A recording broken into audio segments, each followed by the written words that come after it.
Hello and welcome to Birmingham as coverage continues at the 17th IAAF World Indoor Championships. Britain's second city is the home of UK track and field. This second night of the event sees an action-packed agenda for fans braving the weather. I'm Tony Husband. Joining me in the commentary box, former Olympic long jumper and Commonwealth silver medalist Jade Johnson, alongside Olympic gold medalist and two-time world indoor champion in the triple jump, Christian Olsen. Here's our venue, and we are inside, and that is a blessing this week. Arena Birmingham is staging this IAAF event for the second time. We're protected from the sub-zero temperatures of outside. The first evening, though, certainly provided some great entertainment.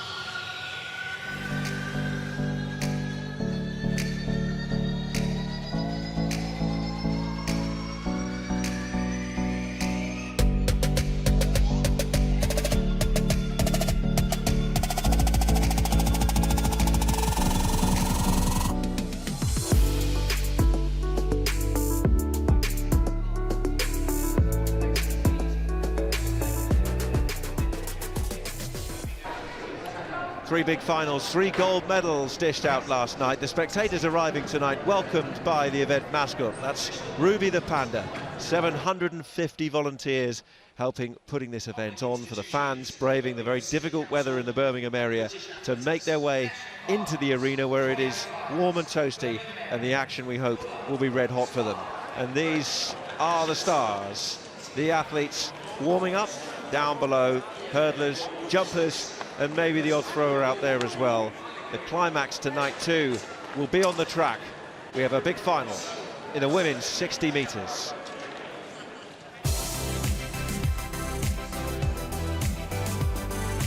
New personal best for Francis Carol Zahi, fastest qualifier. The Ivory Coast pair, Ahuri and Talou, set out their stall as well. Kambunji of Switzerland was quick. Straight out of the blocks into her drive phase, the German Pinto maintained her fine winter form. And she made a sluggish start, but Daphne Schippers powered through the field to win her heat. Here is the schedule on this second evening of these World Indoor Championships in Birmingham. The pentathletes and heptathletes got underway earlier, and they will be in action shortly in both track and field. 4 events will be decided tonight, including the pentathlon. And we'll also see the golden girl, Nzebi Dababa, return to the track less than 24 hours after her 3,000 metres success, when she lines up as one of 3 medalists indeed in the 1,500 metres, which comes up at about 18 minutes to 8 local time here in the UK. The 400 metres were eventful for men and women this morning in the semi-finals, with an event first, with all the competitors being disqualified from one of the men's heats, and then the drama of a loaded 60 metres women's final that's sure to see will bring the evening to an end. Well, Jade and Christian, that was a pretty good indicator of what we got to come. Some good highlights of what we've seen as well so far. This should be a really good evening session now. Yeah, definitely. Very excited to get this evening session underway. Lots and lots of finals and lots of good performances, I'm sure. I think, obviously, I'm looking forward to the men's long jump. We have some amazing performers out there, and one of the guys from South Africa has been really setting the world of long jump alight this year, and he's jumped a South African record of 8:40 already this year indoors. He's going to be on fire, and you know, there's a few others as well, a few Americans, and something I'm very much looking forward to. Christian, a bit of an expert in the jumping department as well. Lots to look forward to. Oh, definitely, but I must say that what I'm really looking forward to is the first semi-final of 60 meters for the women. It's going to be really tough to advance from that semi-final to the final when you have Muriel O'Rea, Aisha Phillips, Daphne Schippers, Elaine Thompson, Javine Oliver in the same semi-final. Indeed, that's the first of the 3 60 metres semi-finals that come up later. We've also got action as well throughout the evening in the hurdles. That'll get us going as well shortly. The women's 60 metres. There's some big names, some big competitors to see in that for these spectators who've travelled from all over the world to be here.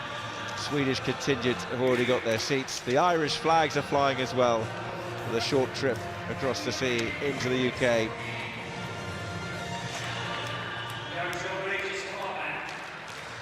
First action tonight will be in the women's pentathlon long jump, and here are the standings after 3 of the 5 events. Jorgelis Rodriguez had a good high jump and backed it up in the shot, and she has a narrow lead over Great Britain's Katarina Johnson-Thompson, who wowed the crowd with another solid high jump performance. Erica Bugard of the United States just outside the medal places, but watch out for her. Really interesting there is also that there are 7 athletes in the pentathlon that are only separated by 71 points. So it's still a very open story. Here's the start list for the long jump in the pentathlon. Standout performers in there will be the likes of Kendall Williams of the United States, who should make a strong showing and should move herself up the rankings a little bit if she can perform to her best. Kachova of the Czech Republic is also a good long jumper on her best day. And Dadic of Austria, also a force to be reckoned with.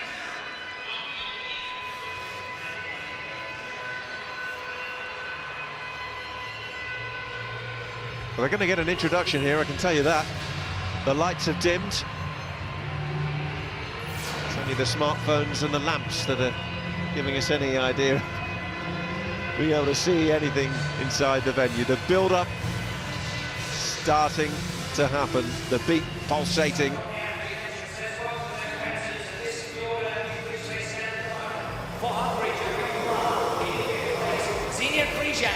There's Zina Christian. Jumping at 2, representing Ukraine in 10th place at the moment, Alina Shuk. Alina Shuk had a difficult journey, the Ukrainian. Jumping at 3 here in Birmingham, competing though. Pentathlon for Portugal, Lasavela Quaresma. Quaresma's in 9th place. Jumping at 4 and she in 4th prepares place for the long jump. USA, Here's Erica Bugard, just outside the medal places. Had a weak shot put, but was strong in the hurdles. 12th place in the standings for Czech Republic, Katarina Kachova should be stronger in this event. 6:31 is her best.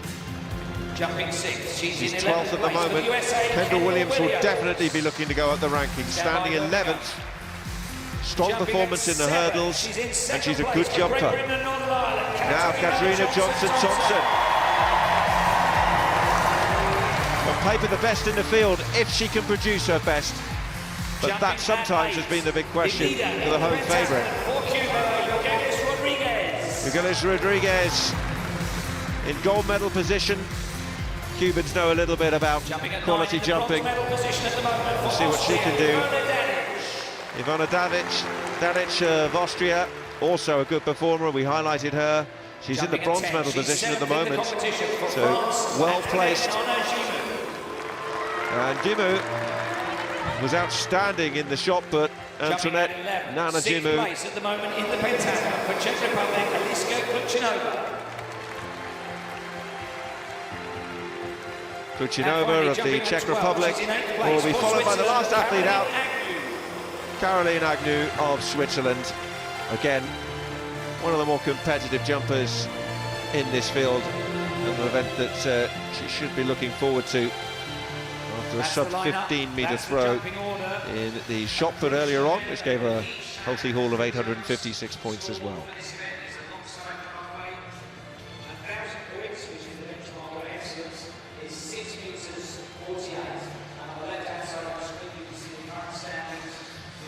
Well, no, you're excited about this, Jade. Watching these long jumpers, albeit multi-event ones, so we'll see differences in technique and style, perhaps, and maybe more varied than maybe we see with the specialists. Yeah, and you know, just to remind everyone, they have 3 attempts at this long jump, and as like earlier, you want to make sure you get a really good jump in, and I think that that's something Katarina will really want to do. But right now, we have Christina on the runway. 6:16 is her season's best, just shy of her personal best.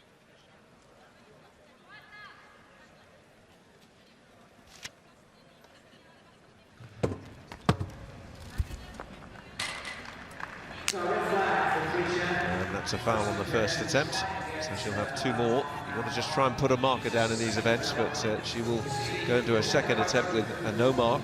Just takes a look at how far over she was. You want to see how far over just to make the adjustment. I mean, 6.16, not the best long jumping, and Christiane is, you know, I guess a little bit more nervous. A very, very small margin in her jumping, so not much of an adjustment she'll have to make. But she'll want to get one in the next jump.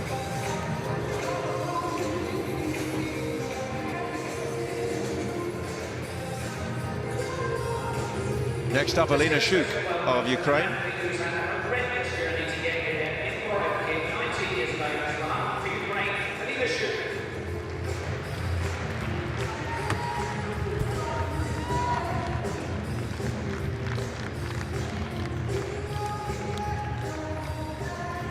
She gets the white flag.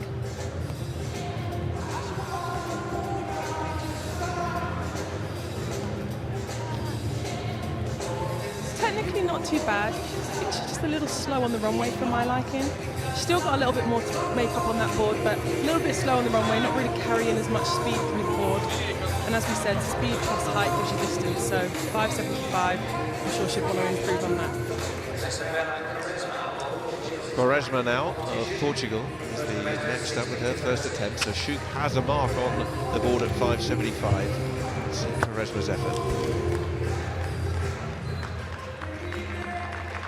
It's like around about the 6 metre mark. She tends to just jump off the board, and what I mean by that might sound a bit funny because that's what you do long jump, but you have to, when you jump off the board, you have to wait. She goes straight into kind of like it's more like a hitch kick, hang technique, I would say. So she drives her knee and then brings her other leg to it. So it's a very simple long jumping technique. 6.01 is a season's best for Quaresma. Here's Bugard, national champion of the United States, and you can see there has gone as far as 6 meters 44 on her day. This is one of her best days. See if it's a red flag. I think it looks, yeah, red flag. Seems to be a little bit heavily strapped down that right-hand side through the kind of hip flexor quad area.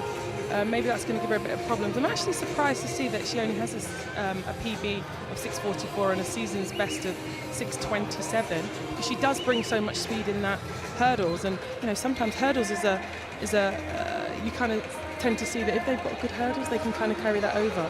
She's got good speed. I would have hoped to have seen a little bit more of a big distance. World leader.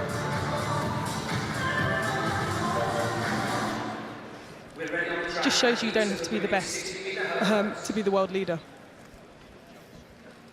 60-meter hurdles, first round of 5 heats that we're going to see. And the US champion Sharika Nelvis stands out on the list there in lane 8. World leader in 2018.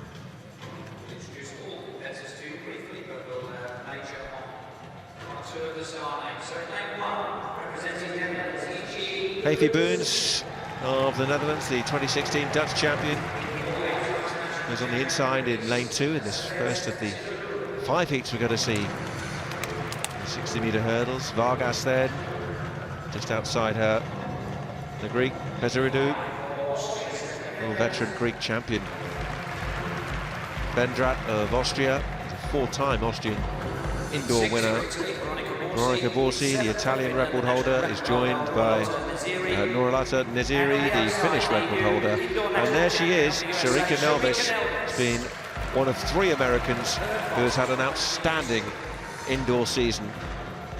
Sharika Nelvis from Memphis, Tennessee, has run the world lead time of 7.70.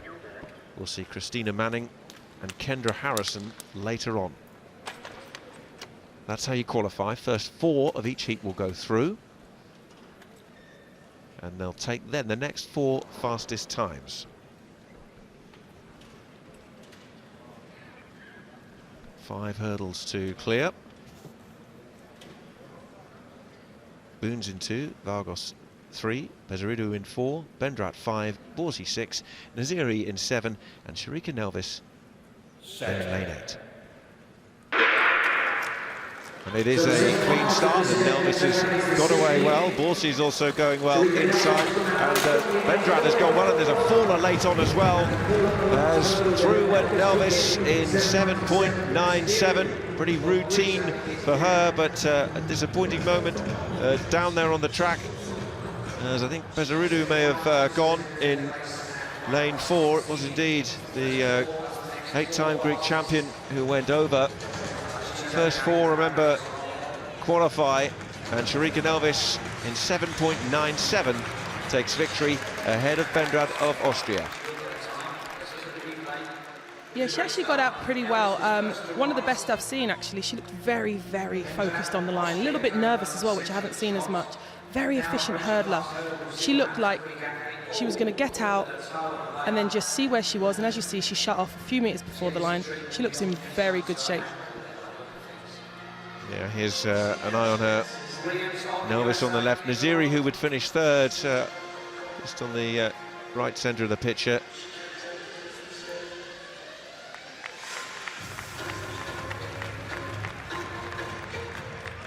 Yeah, really driving those arms, really powerful in her shoulders. I really like her. She's an absolutely lovely girl as well. I had the pleasure of having a conversation with her a few times over the World Indoor Tour, where, like you said, she and Manning were kind of tossing backwards and forwards. But they're really good friends, actually, and the respect that they have for each other is lovely to see. Bezaridou went on the final hurdle and just receiving some treatment down there on the track. Disappointing end to her World Championships. We go back to the women's pentathlon, and here we go, Jade, with the athlete they know in Britain as simply KJT. And why not? You know, here she goes. I expect really good things, and I hope that this time she hits the board first time, and I think she's going to get a really good jump. Okay, a little bit safe, I would say. You know, she's jumped 671 already this year. She's got the white flag, that's the most important thing. I think she's going to build from that. Lovely on the runway. First few strides, very efficient. Didn't work her arms through the board as much as I would like to see, but she's got the jump in, and let's just see what the distance is.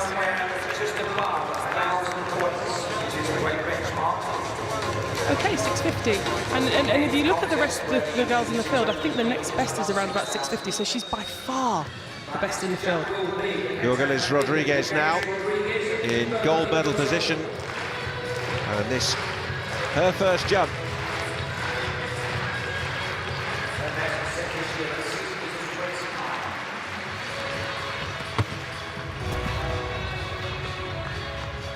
Okay, pretty simple technique, quite a short runway approach, and it's a red flag. So no mark from the overall leader.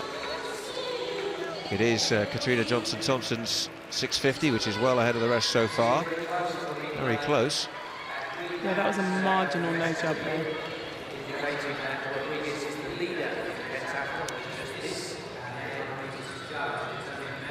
Dadic is up next, the Austrian. Jade, you're getting a good look as well, face on some of those earlier steps in the run-up, as the camera pans back now and we see start of the approach. Yeah, you can just see from the start of the approach where the knees are coming. Okay, she looks like she backed off a little bit into the board and leant back. That's not what you want to do. You want to keep that speed going through the board. It looks like it's a white flag, and it looks like it was over the 6 meter mark. So again, could drive the arms through a little bit more. They really are a crucial part of the jump. If you shut them off, it shuts off the speed. Nice on the board. It's 6:29 for Dadic. Now earlier, Kendall Williams. Strong performer in the long jump.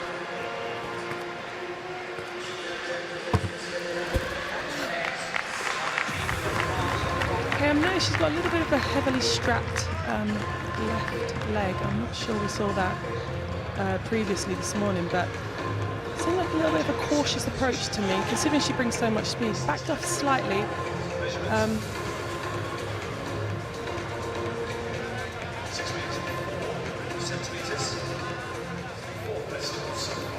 Yeah, 6:14.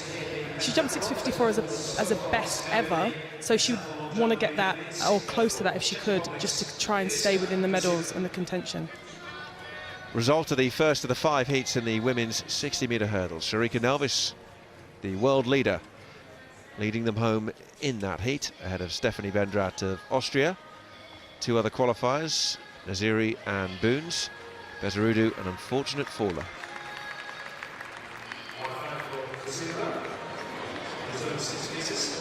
And they're watching the action down there in the warm-up area.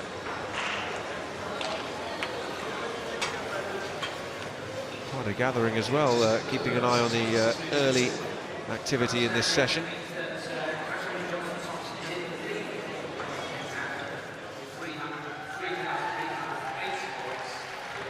Heat 2, women's 60-metre hurdles. And it includes the second of the big 3 Americans who have thrilled us so far in this indoor season. Christina Manning will go in lane 4. Lane 2, the 2009 European indoor champion. Helene Behrings. Inside in lane 2, Lisa Maria De Lazzaro, the former Italian indoor champion.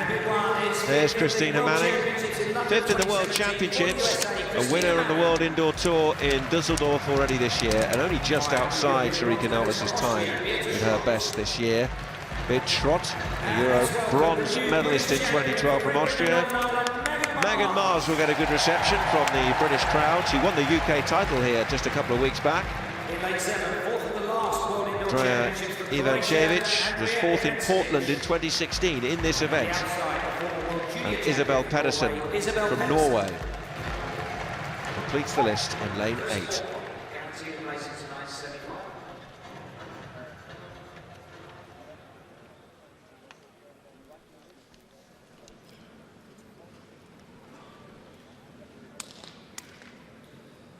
On your marks. So there's Manning. Final moment of composure. And the last to settle down in her blocks. Behrings in 2, De Lazzaro in 3, it's Manning in 4, Schrott in 5, Mars in 6, Ivanchevich in 7, and Pedersen in lane 8. 7 athletes taking on Heat 2 of the women's 60-metre hurdles here in Birmingham. Set. Manning got a pretty good start, also going well Ivanchevich and Manning, and also on the outside Pedersen, and it was Pedersen and Manning who came through the tape first. Pedersen in lane 8 securing the victory, Manning very close at hand behind her in 7.94.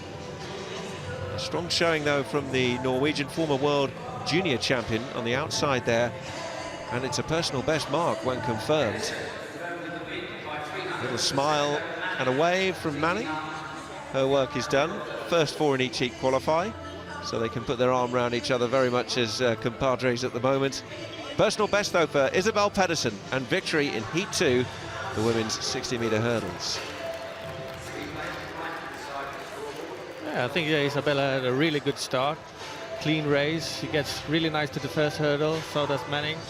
I think those 2 should have a really good chance in the next round as well, because it looks like more to take from that, even if it was a PB from Isabel. Ivanchevich came through to get 3rd, and Behrings was 4th. Manning's seeming to cruise somewhat, wasn't she? Yeah, that's the thing. I think because she was kind of far away from the athlete in lane 8, I don't think she saw her.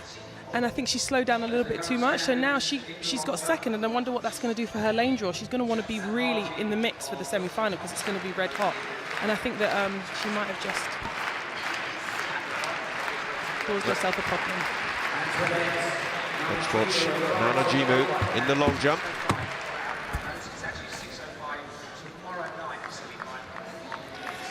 looks like it was around about the 6 metre mark. Actually, not terribly bad when it comes to the technique.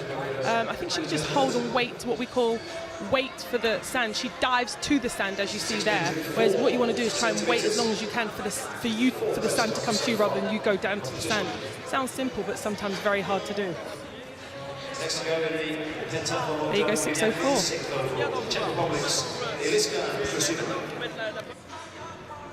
Kluchinova.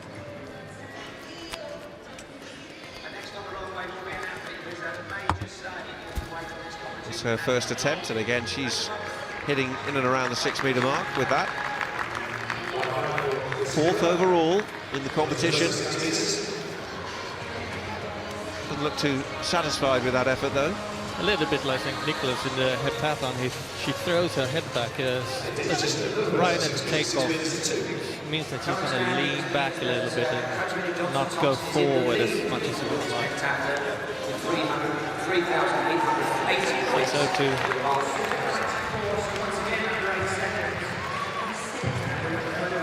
We go into the second round with Krzyzan now. A no jump, remember, recorded for her in her first attempt, so a little bit of pressure now on the Hungarian. In the bronze medal position, remember.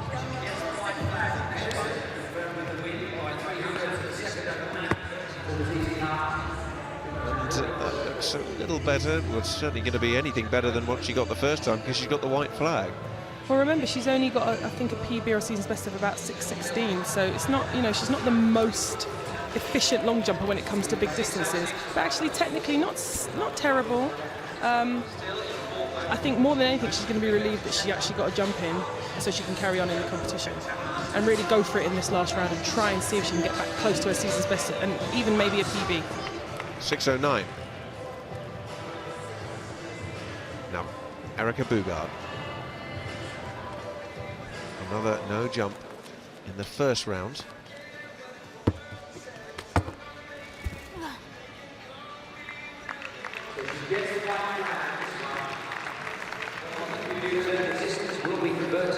Well, the white flag. Now the weight. Yeah, double arms off the board, not the best. You want to keep those arms going through the board, but perfect on the board. I think she should hopefully get a jump in and keep it moving for the next round. Bugard with 6:06. It's almost like there's a little bit too much speed to handle. Now Kendall Williams.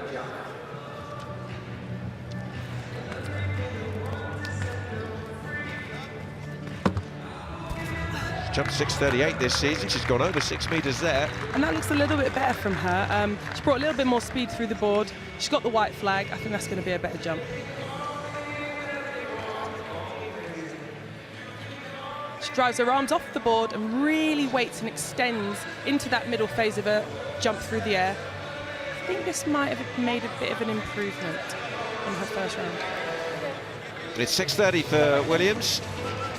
And she moves up the rankings as well with that. She would need a strong long jump.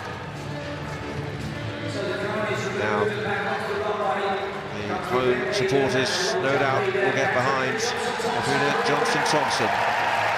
6 metres 50, elevated her back to the top of the rankings. This one of her big events.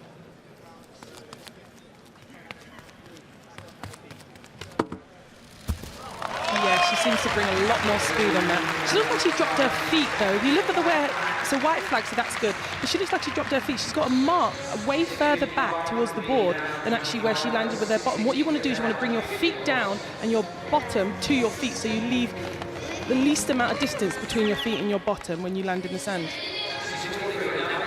A bit of room to work with there. 6:43 for the leader.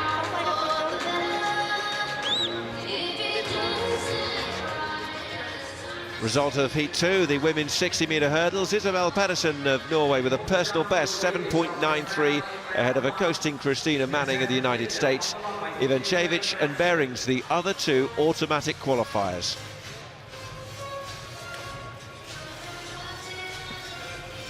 Heat 3 of 5 now in the women's 60-metre hurdles. European champion Cindy Rohleder of Germany. A name to look out for in lane 3. Nadine Visser as well. Strong performer at youth level.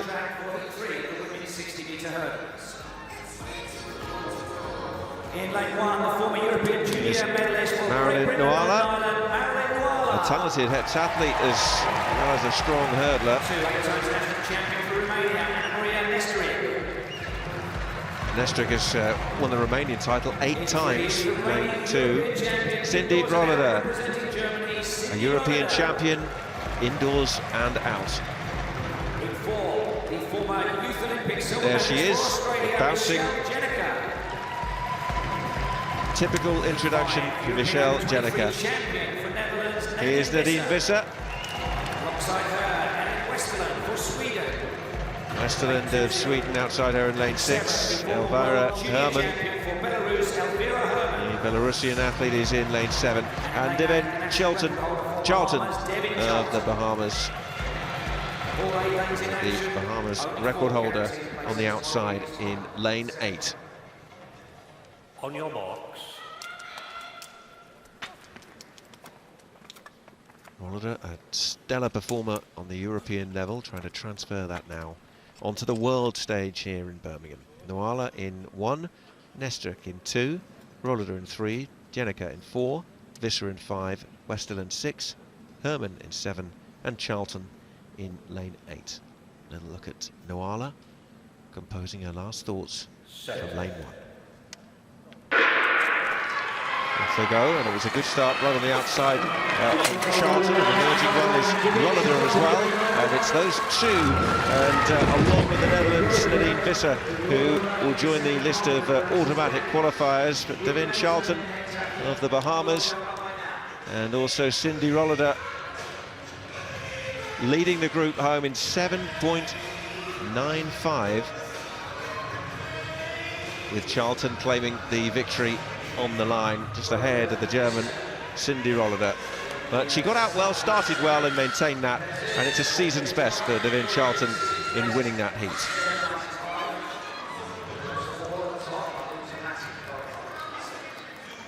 Yeah, she drives really well out of the block, comes away over the first, second hurdle really well. No mistakes really, just cruising her way all the way to the semi-finals.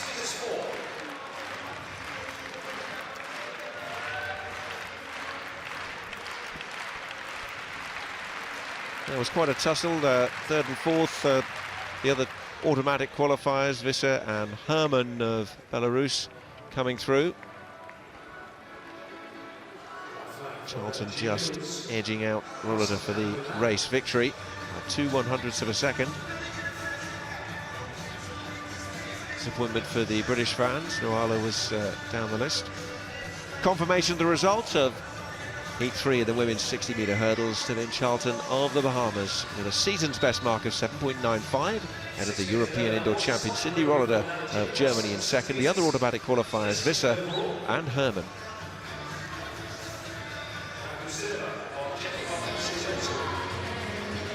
Jorgelis Rodriguez now, second round in this pentathlon long jump.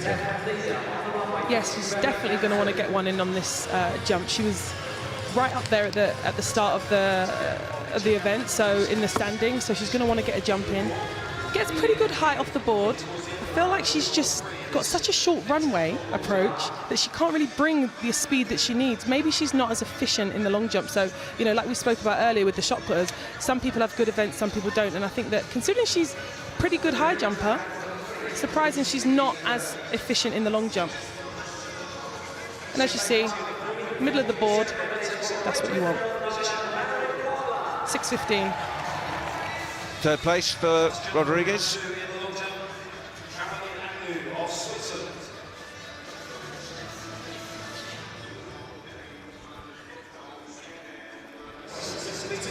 Next up, Kuchinova. 6:02 with her first attempt. Down she go back.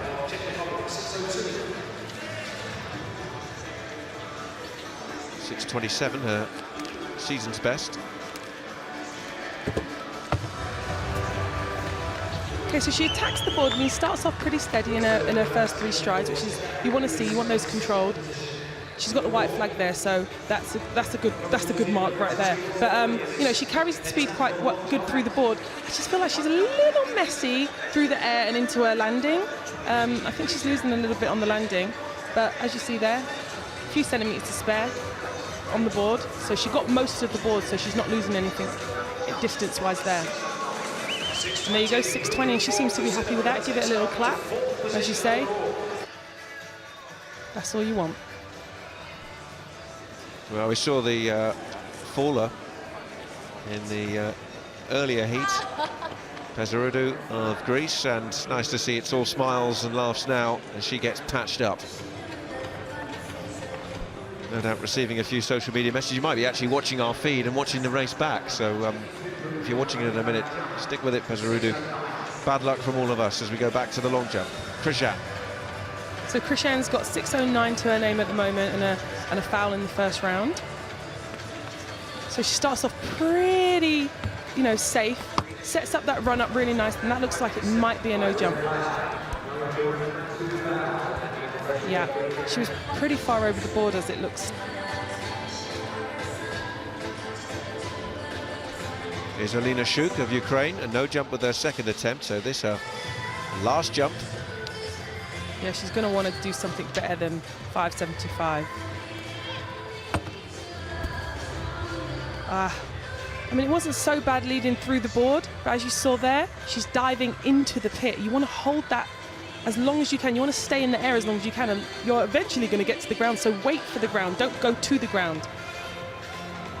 But as you see there, dives into the pit, head forward.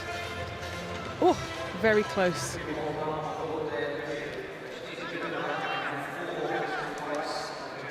.609, 9th overall. It's good to see her get over 6 meters at least. The lineup for Heat 4 in the women's 60-meter hurdles. It features Kendra Harrison, the world record holder from the United States, in the 100-meter hurdles. Second in the US National Championships to Sharika Nelvis, who we've already seen.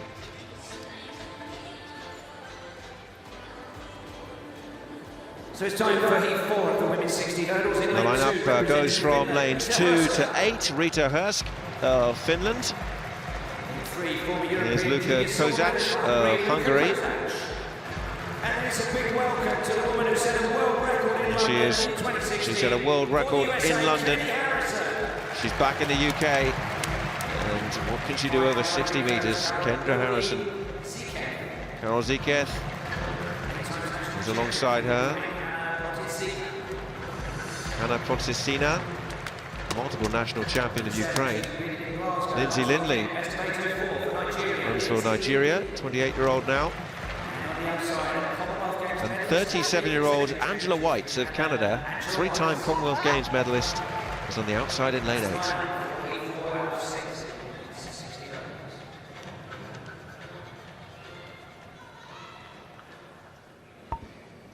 Those are the current qualifiers by time, who haven't automatically got their places in the semi-finals. Hursk, Kozak, Harrison, Ziketh, Plotitsina, Lindley and White. Heat 4, women's 60-meter hurdles.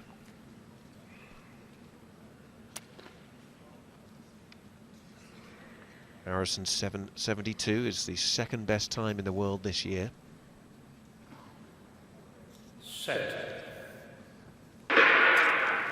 And she got an excellent start as well and was rising up over the hurdles, and Harrison is streaking away. It's all about the other placings really here, as in lane 6 looked to me like Plotitsina came through from Ukraine to take second. The other placings will follow. It's tight along the line, but it wasn't tight at the front. That was convincing from Kendra Harrison. 7.78 as well. It's the 4th quickest time of the year. It's rounded to 7.77, and Kendra Harrison looking very, very strong in her first heat. Yeah, Kendra is an absolutely beautiful looking hurdler, very efficient, extremely fast, gets out the blocks really well, drives really hard to that first hurdle, And you know, you want to look at how fast that trail, that lead leg comes down, which is the leg that they kick out first, and then you want to see that trail leg coming really snappy. For me, I'm not sure, but she ran from gun to tape 100%, and I'm not sure why she would have done that. And you know, for me, I've seen she's done really well, like you said, world record outdoors, but then seems to crumble sometimes under the pressure in a final. So I'm not really understanding these tactics of why you would want to run so fast when you're so far ahead of everyone in the first round. Her trailing hand just caught one of the barriers as well there as she went over it, but it didn't put her out of her stride, did it? The result of the fourth heat, Kendra Harrison in 7.77, one of the fastest times of the year, well ahead of the rest of the field. The other automatic qualifiers, though, Ploticina Kozak and Lindley of Nigeria. We go back over to the pentathlon and Erica Bugard in the long jump. Kendra Williams has had a good series. 6:14, 6:30, final jump for her. She's in 8.1. She really needs to increase in the last attempt here. Let's see what she can do. 6:06 in the second round.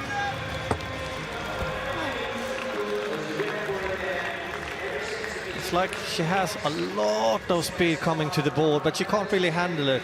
A little bit like Marion Jones when she was jumping there. She has a lot of speed, but when she comes, she doesn't have the technique to capitalize on it, and she just, you know, over-rotates. Don't think it's that much of a better jump than the last one. 6:18 for Bugard, who's in fifth. Kendall Williams, her final jump. And a better aspect of the competition for her. She's moved herself up the rankings some 3 places so far. This is her last attempt of the long jump. It doesn't look like it's maybe an improvement, but she's got the white flag and she's got all 3 jumps on the board. So, you know, that's one thing, being able to get all the jumps in. For me, shuts her forearms into the board a little bit. First beginning of the run, really nice.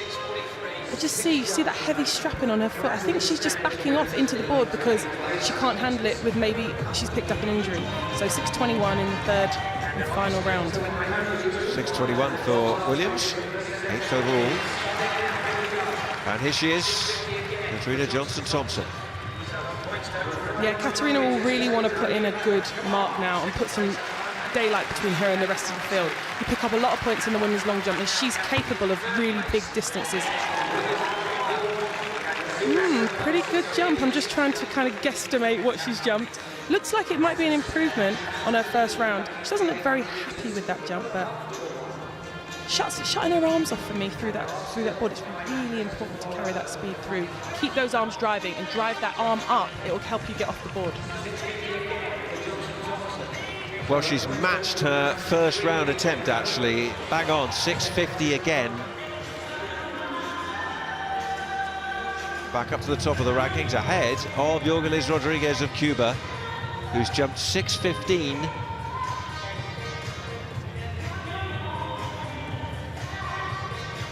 Looks like they're going to let the hurdles go before her she jumps. Oh, this is very frustrating. She's ready to go. She could go. The hurdlers are not even ready to go yet, so let her jump.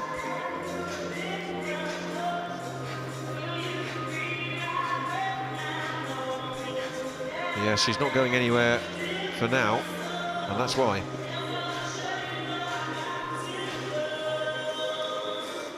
It can be so tough when that happens, when you're ready to jump and then they stop you to introduce the race. Oh, there we go. Okay, here we go. They're letting her go. Okay, it's her third round. She's jumped 6:15. Let's see if she can get close to that in this last final round.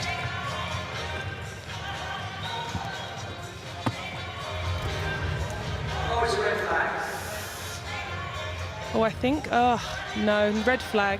Looked like it could have been slightly improved, a slight improvement too, but unfortunately, no jump.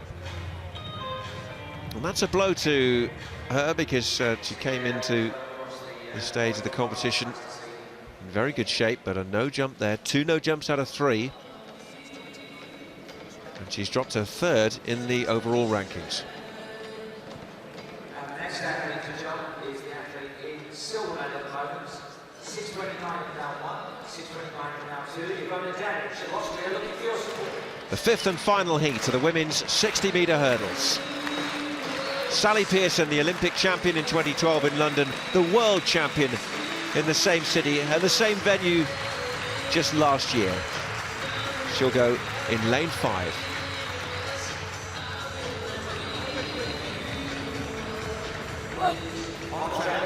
The lineup starts with Haiti's Moulin-Jean. Outside her, Ricarda Lober, the German, has a personal best just below the 8-second mark. Kolacek of Poland is in lane 3. Belarusian Alina Talay. Could well prove quite a challenge to Pearson in this race. Sally Pearson now trains herself, or coaches herself. Has arrived from an Australian summer, of course. Amusan of Nigeria. Kerekes of Hungary in lane 7. And the lineup is completed by the Croat, Ivana Lontrelek.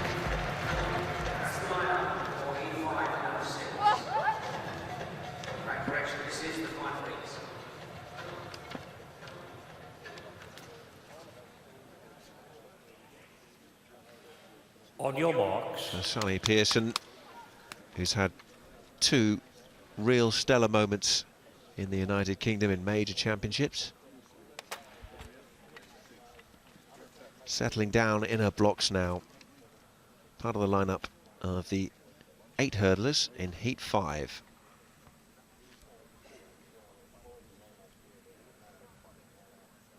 Fought back to be another world champion in 2017. Jean for Heat 1, women's 60 metres semi-final.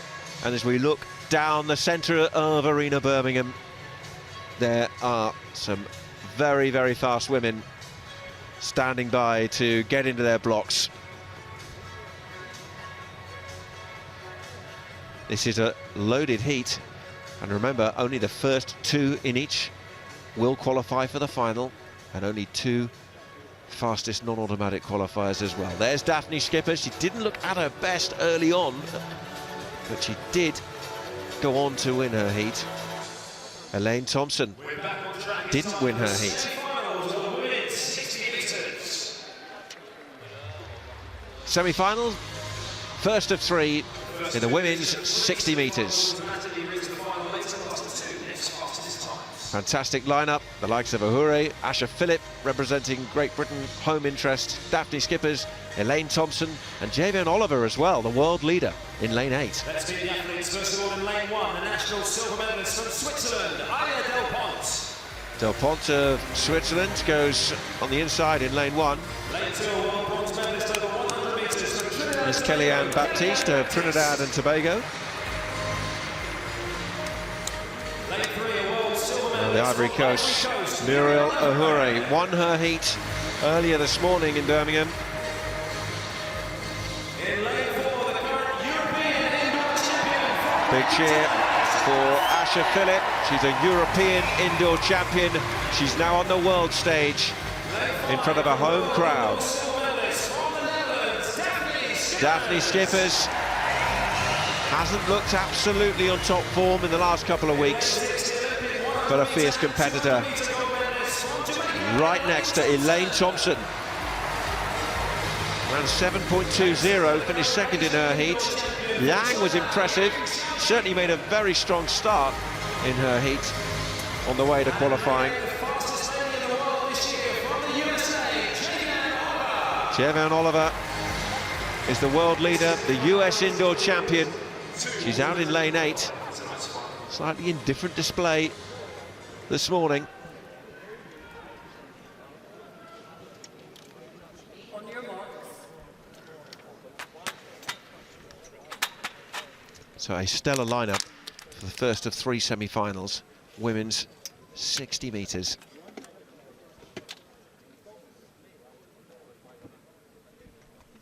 First two in each heat qualify. Two more fastest times make it to the final. Del Pont in lane 1, Baptiste in 2, Mahuri in 3, Philip 4. There's Skippers in 5, Thompson in 6, Lang in 7, Oliver in 8. Should be quick. They're away first time. Skippers again, just very slow. Ahure's going well. Phillips trying to get in there as well. And it's Ahure, I think, who crossed the line first. And it was a real blanket you could throw across the rest of them as they race towards the line. 7.02 is the early indication on the time. And if so, in fact, it's been rounded down to 7.01. And when confirmed, that is the world lead time from Muriel Ahure of the Ivory Coast to win the first semi-final ahead of Elaine Thompson and Daphne Skippers, who got third in a very, very closely fought race by the group just behind the convincing winner, Muriel Ahure. Looks like she got away really well too. Almost well, I wouldn't say perfect race, because we athletes never say perfect. It's always something you can adjust and make it a little bit better. But look at that acceleration phase is incredible. She leaves everybody in the dust. I mean, Daphne Skippers is usually a slow starter, but she never really has any chance of catching up to Muriel. Looks like Elaine Thompson coming on the inside really late.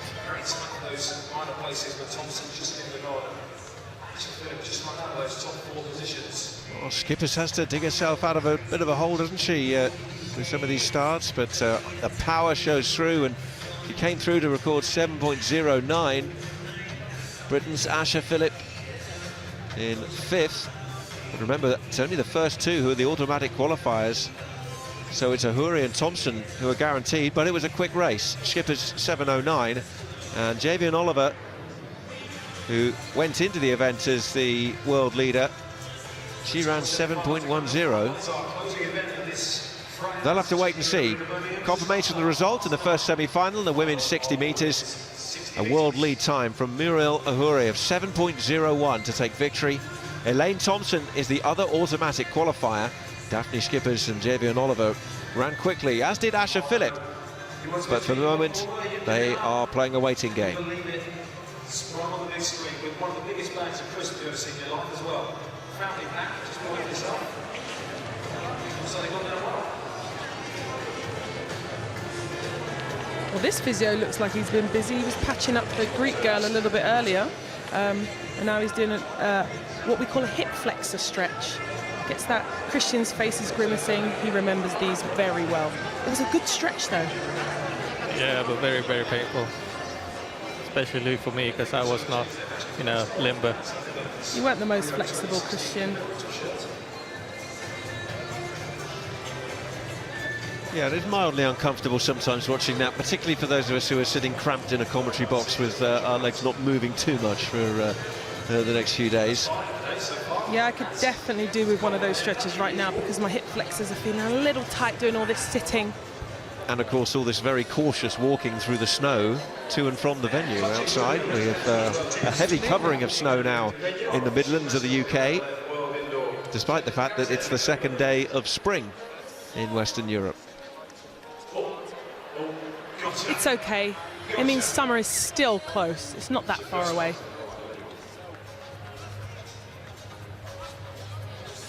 And aren't we all looking forward to a little bit of warm weather? I thought that was ice cream he had there, but it's yogurt. Oh. It's not really ice cream weather. Not here, at least. Big final, of course, in the field tonight is the women's shot put.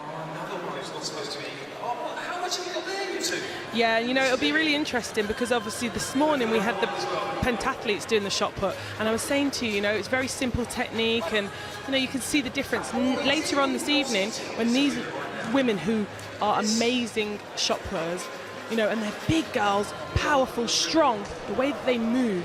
Some of them move a little bit like ballerinas. They're that light on their feet. So, you'll get to see how it really should look. They're also incredibly explosive. Incredibly. Second semi-final, women's 60 metres.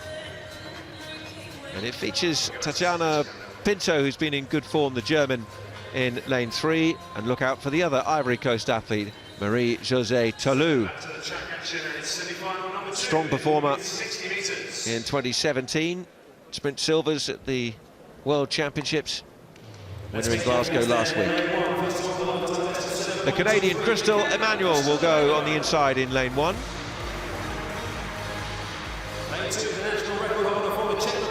Is Sedlova of the Czech Republic. Best mark of 7.23 is the best in Czech history. Tatjana Pinto, though, the German champion, performed strongly this morning in winning Heat 6. Ramona Burchell of Jamaica. And here she is, a big start of the sprint game. Marie-Josée Tallou, the 25-year-old Trinidad and Tobago athlete Michelle Liai is in lane 6. Outside her, second at the US Championships for Destiny Carter. She'll go in lane 7.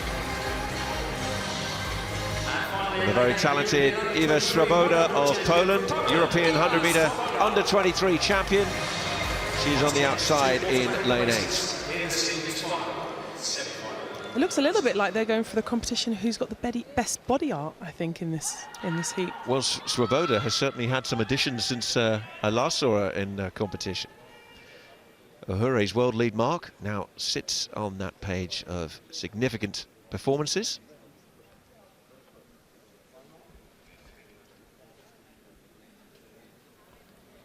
So our fellow countrywoman Marie-Josée Tallou now, can she follow in her footsteps and progress to the final of the women's 60 metres? Emmanuel in 1, Sedlova in 2, Pinto in 3, Burchell in 4, Tallou in 5, Michelle Liai in 6, Carter in 7, and it's Swoboda of Poland in lane 8.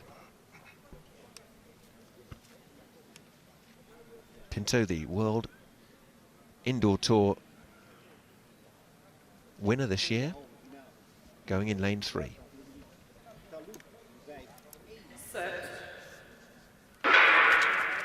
And they're away, and Pinto's gone well. Also Tallou at the moment through the centre, and Tallou's going to take victory. It's going to be close for the other positions. Liai was up there as well, as was Burchell.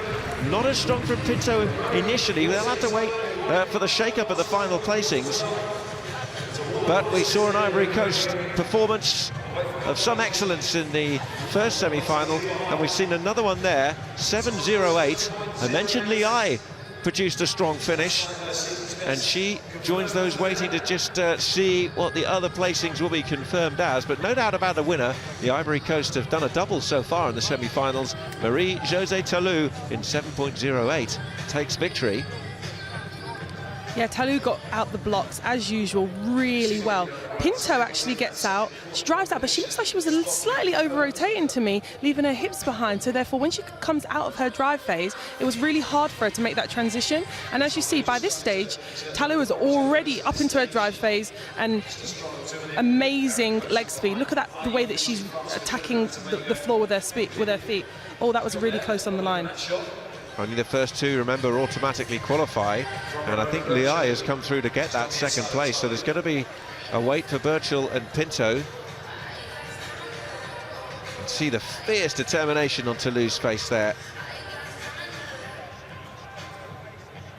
And Liai really working very hard just to the left of the picture, but Burchell has been given second. That means there's no fastest qualifiers from this heat, since the fast qualifiers from the first heat was 7.09, 7.10.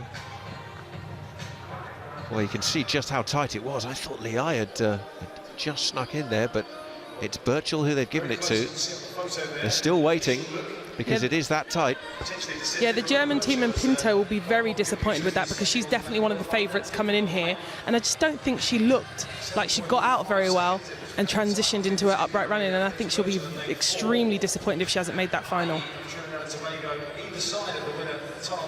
Yes, it wasn't as smooth as the performance in the heats this morning, as Tallou really got off and away, and you saw that power in those arms working so hard to claim that victory. So Birchall knows that she has been given second place, but this will be very close. And so this is not the kind of moment you want. It's agonising, isn't it? Are you in a world final? Are you not? She is. Well, exactly. Talu is, but she's still sitting around and waiting to see what the final result is. Svoboda in the background there. I think she knows that she was just off in that one. She ran in lane 8.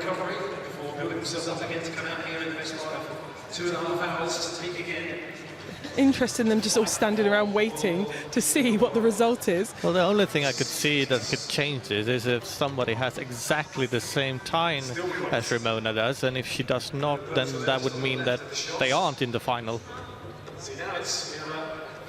Well, that's just exactly what's happened. Liai is also now credited with a joint second in 7.15. And I thought it was her, to be honest. It was that close. The reason why they both got the joint, and I'm not sure what happens in this. Yeah, it's a dead heat because the reaction time was exactly the same. And if they do have the same time, they usually go on the reaction time.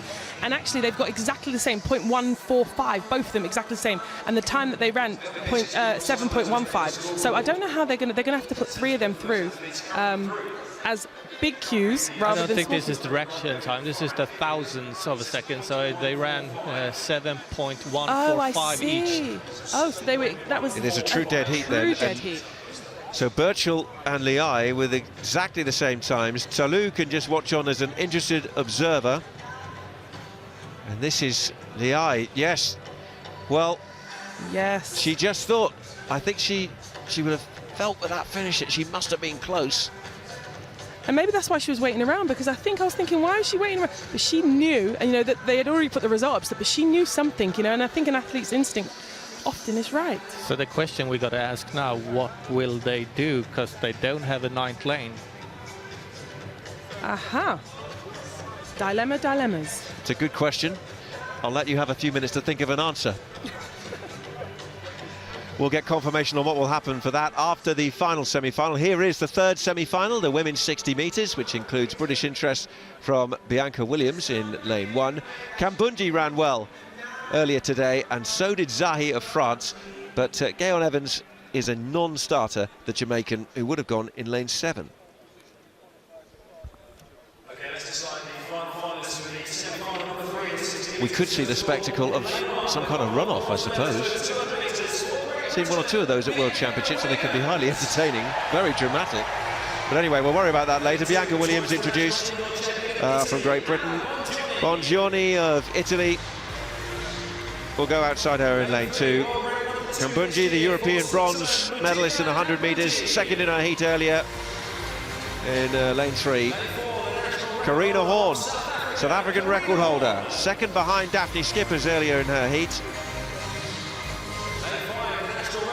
But the Norwegian, Okparebo, won her heat this morning and looked good in the process. But as did Carol Zahi, the French athlete who ran a personal best in qualifying of 7.11.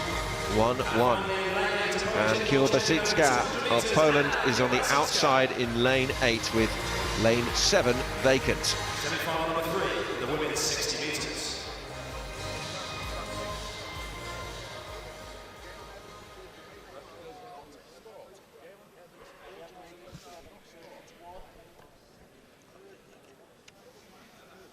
As things stand, Daphne Skippers the only qualifier by time. It was originally the next 2 fastest. It'll be just a 1 because of the dead heat in the second heat. But it's all eyes now on heat 3, women's 60 metres semi-final. Settling down in their blocks with Bianca Williams in 1, Bongiorni in 2, Kambundji in 3, Horn in 4, Okparebo in 5, Zahi in 6, and Kielbasicka in lane 8.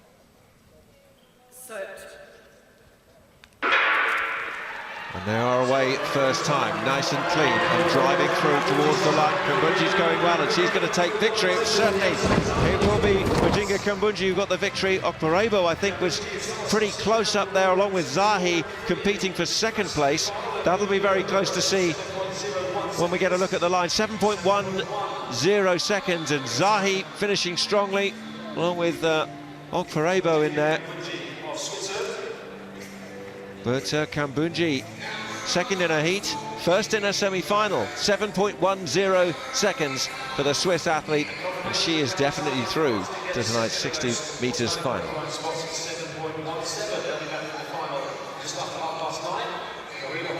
Zahi credited with second, just ahead of Horn.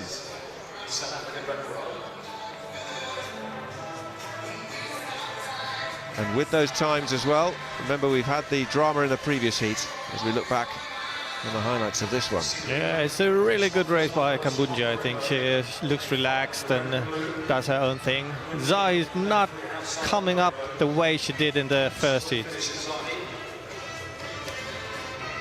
but comes away with the qualification. What's really interesting actually is, I don't know if you saw the national championships of Switzerland, but Kambundji ran and won, and I think she ran 7:03 on a sports hall. So it's like one of those rubber sports halls, you know, in children's schools. There wasn't even any lines. It had all the basketball court markings and everything. It was very strange. I was like, how did they stay in the lane? But she ran 7:03. Wasn't even a proper track. I have competed on that once actually. You can run with spikes on it. Oh really? Yeah. Very interesting.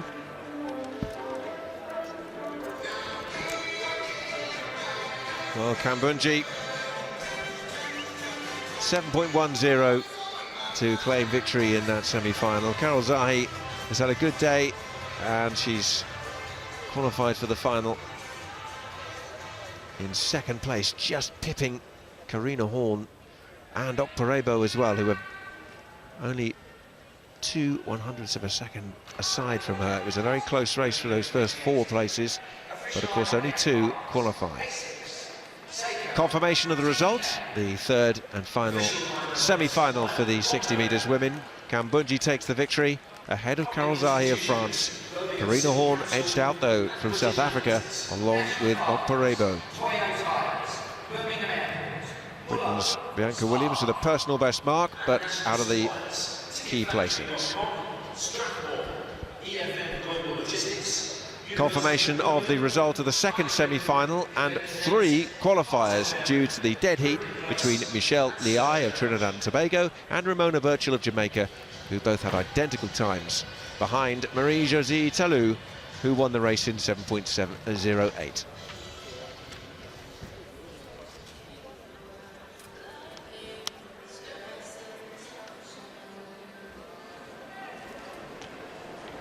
Back outside, the warm-ups continue. As the pentathletes have an 800 metres to run. And there's the golden girl, Dibaba, just warming up. Yeah, just gone out of shot. 1,500 metres to come. Amy Doyle on the right of the picture there. There's Genzebi Dibaba. Gold again for Genzebi last night in the 3,000 metres final.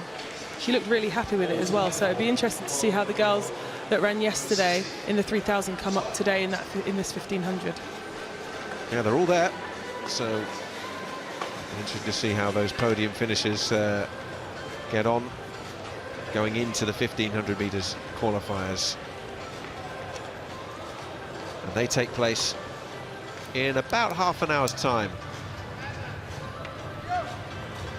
Another big final tonight is the long jump.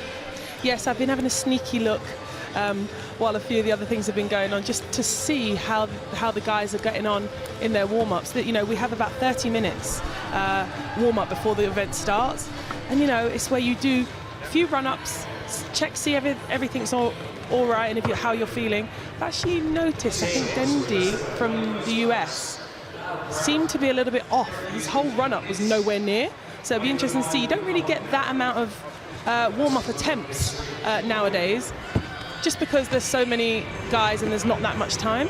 So, and then also you want to try and see if you can do a few warm-up jumps at the end of it as well.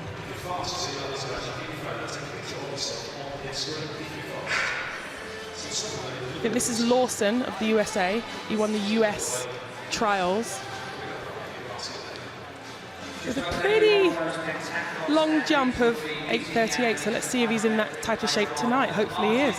I'm hoping we can see a battle between him and Lubo, just like we did in London last year, where Lubo came away with the win with only, I think, 4 centimeters. So I think Jerian is here to redeem himself in that way against Lubo. Well, he's 2 centimeters behind him in season's best this year, so still very close.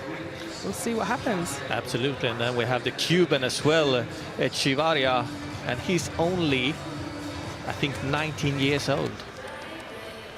Cuba always produced really good jumpers. One of my favorite jumpers ever was Ivan Pedroso. He was an amazing jumper. After 3 semi-finals, this is the summary for the women's 60 metres. Muriel Uhuri, the outstanding performer, with a new world lead time of 7.01 seconds, leads the way in the qualifying, ahead of Jamaica's Elaine Thompson. Salou completes a strong Ivory Coast lineup qualifying in 7.08. Daphne Schippers is the only qualifier who didn't finish in the top 2.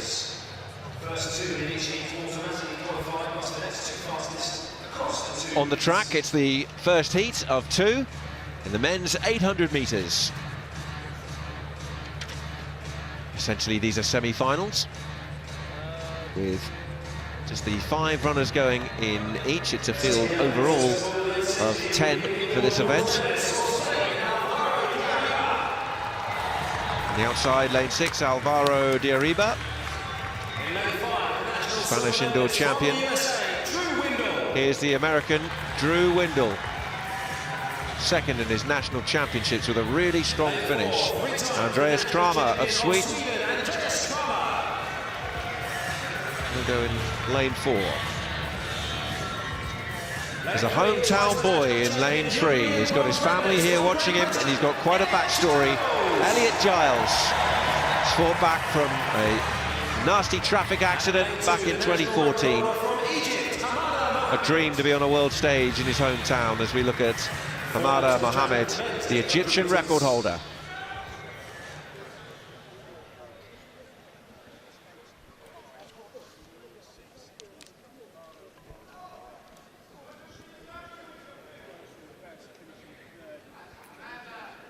First 2 in each heat are the automatic qualifiers. Next 2 fastest will advance to the final. They're away in the 800 metres. First of 2 races. 4 laps of the track to negotiate. And it's a quick break as well, with Mohamed, the Egyptian record holder, leading the way. Giles of Great Britain actually suffered some pretty serious injuries in the traffic accident here in Birmingham. He'll have his family roaring him on inside Arena Birmingham. First 200 metres in 24 seconds with 7-1 from Mohamed, who's in front, ahead of the Swede, Kramer. Yeah, I think it may be a tall order for Giles to make this final, because he has a season's best and personal best of 1:47.61, and so, you know, I think that if the crowd can really get behind him, it maybe can get him to a season's best, but to make the final might be a bit of a tall order, but let's see. I've got my fingers crossed. Second lap went in 25.61, so slightly slower from Mohamed, who continues to lead from the Swede, Andreas Kramer, who's in second place. Giles in third. They're almost perfectly spaced out here around the track at Arena Birmingham. Giles gets a big roar on the front straight as they hit the bell, and he hits second as well, with Mohamed taking them through. He's led all the way. Elliot Giles in second, Kramer in third. I've been wondering when Windle would make a move. He's had to wait, but he's coming now on the outside. But Giles has now gone streaking in front. Mohamed has been swallowed up by the field and has completely been beaten out. Giles, though, is looking really strong, really good. Elliot Giles from Birmingham, with De Arriba coming as well, and it's tight on the line. Arriba was very, very close. Giles was there as well. The first 2 qualify. De Arriba looked nowhere for so much of that race, but he produced a really strong finish and pips the hometown boy, Elliot Giles, on the line in 1:45.44. Wow. Giles has run a personal best, though, to get that second place. Honestly, I'm sitting here and I'm so glad to eat my words. I've got goosebumps and it was amazing. He's got a full 2-second personal best and season's best. This is what a home crowd can do for you. When you're at home and you've got that crowd behind you and you've got your family there watching, that's the type of thing it can spur you to. I'm so happy and I was very excited to see that, let him go and do that. He came in 1:47.61 and he's recorded a personal best of 1:45.52. Take another look at this. And at this point, Mohammed had run a pretty confident race, but he'd gone out too fast and didn't have enough left. And there's 200 to go as Giles makes his move.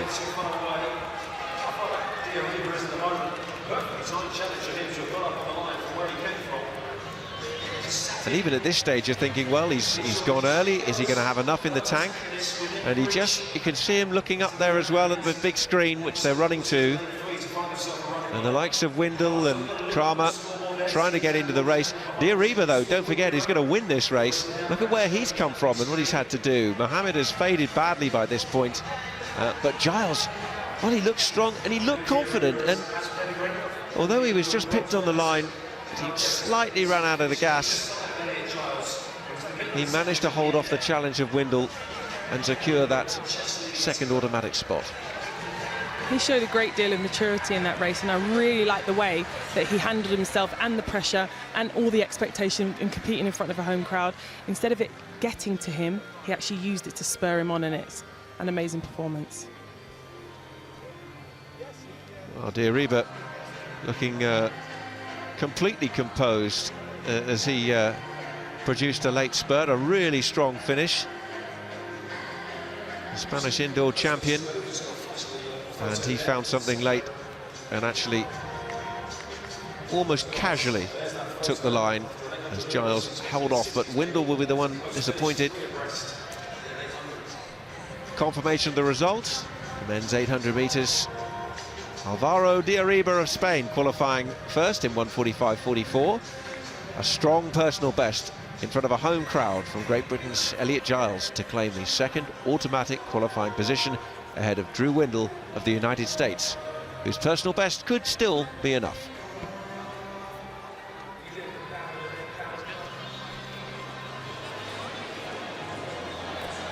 Back outside, a little look at Eilish McColgan, one of the athletes who ran the 3,000 metres last night and who goes again tonight in the 1,500 metres. She'll go in Heat 2. I'm not sure if she still does, but her mother used to coach her, the great Liz McColgan, and it's really eerie. Oh, there you go. There She's she is, at the back of the shot just to talking her to left. her. And you know, it's really eerie because when I watch Eilish McColgan, I feel like I'm literally watching Liz run. It's very similar technique. You know, when I was a youngster, that's who I used to watch a lot, and it's just, there she is. Yeah, Liz McColgan, a former world champion, and has also performed in World Indoor Championships. In fact, her daughter is retreading her steps in many ways by doing the 3,000 metres, 1,500 metres double at a World Indoor Championships. Isn't it amazing? And I think I read one of the stats that actually Liz, I'm not sure what year it was, but she went to the 3,000, went to the front, was front running all the way through till the last lap, and then she was overtaken into silver medal position. And then I think it was about 15 minutes later or something like that, she went on to take on the 1,500. That's I mean, right. that is amazing. I've got a feeling it was 13 minutes, I think. 13 something minutes, like that. Yeah. I mean, come on. That's some serious training. But I've spoken to her, and she said she was crazy when it came to training. After she had the baby, after she had actually her daughter, she was back out running, and she was running right the way up until she actually had her. So she never really knew when to stop, she said. But lovely. Love her direct way of talking as well, you know. You always know where you stand with Liz.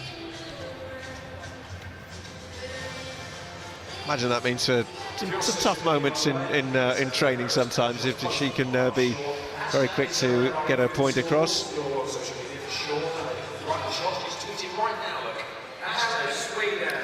I really received some information between the morning session and the evening session concerning the world-leading Emmanuel Korir from Kenya, who ran 1:44.21 in New York this season. He should have been here, but obviously there was somebody who messed up his visa application, so that's why he's not here participating, unfortunately. Yes, that's a frustration so close to an event for the administrative error like that to occur, but not totally unusual. Well, we've got 5 more athletes out there on the track, ready to take on the second 800 metres race of what is effectively a semi-final, because it's a straight qualification for the final.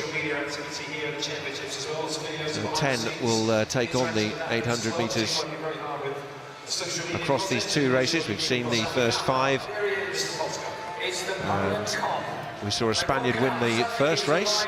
There's Ordonez, who will go in this second race, which also features the US champion Donovan Brazier. Run you through the full lineup in a moment. If you weren't here this morning, they were dancing around and enjoying themselves at 10 o'clock this morning. There's Smaley, who's been an impressive athlete at junior level. Full lineup. Men's 800 metres first round. Heat 2. US champion Donovan Brazier in lane 5, leading man in the field, second in the world this year.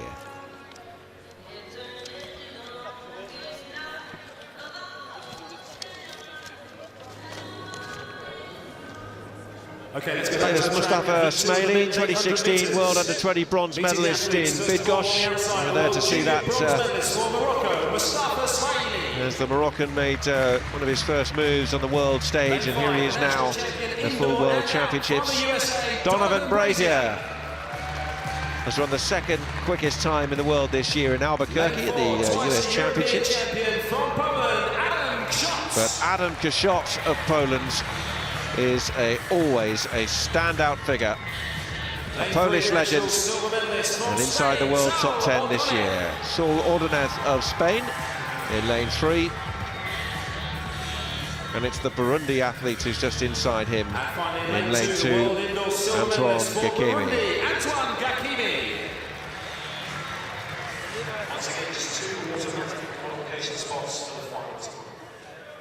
A warm smile from Gakimi to the crowd here in Birmingham.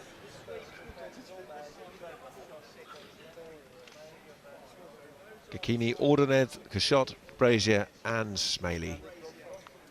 It'll be interesting to see if Kaszot follows his normal pattern and just falling back in the start. And there he is, Adam Kaszot. We got a nice view of him in the white vest. He's run 1:46.47 in Dusseldorf at the World Indoor Tour in the IAAF around a month ago. He's gone to the back at the moment, and he's going to be content to just assess the field from there. And Gakimi has taken them out, and he's got the Spaniard Ordonez sitting a couple of metres behind him in second place with 3 laps to go. 25.83 for the first 200 metres. That's slightly slower than we saw in the first race. Donovan Brazier has moved up into second place as well, and still Kaszot reading the race from the rear. Kaszot has done 6 meets this indoor season, is unbeaten so far, so I guess he knows a little bit what he's doing in the back. They're just waiting everybody else's out. There's a 2-time World Championship silver medalist, a twice European champion as well. And you can see him just surveying the field from the back in the white vest there, which is still led by Antoine Gakimi of Burundi.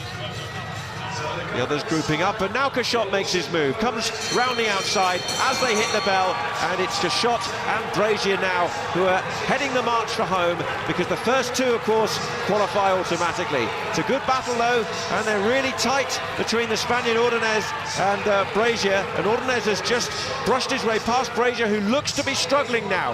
Kaszot though has taken the race and is leading them into the home straight, with Ordonez behind him, and also Smaley competing for a place as well. Kaszot takes it. Smaley, I think, may just have got in there for second, and Ordonez run out of it along with the US champion Brazier. It's a thumbs up from Adam Cashot, and another victory for the impressive Pole.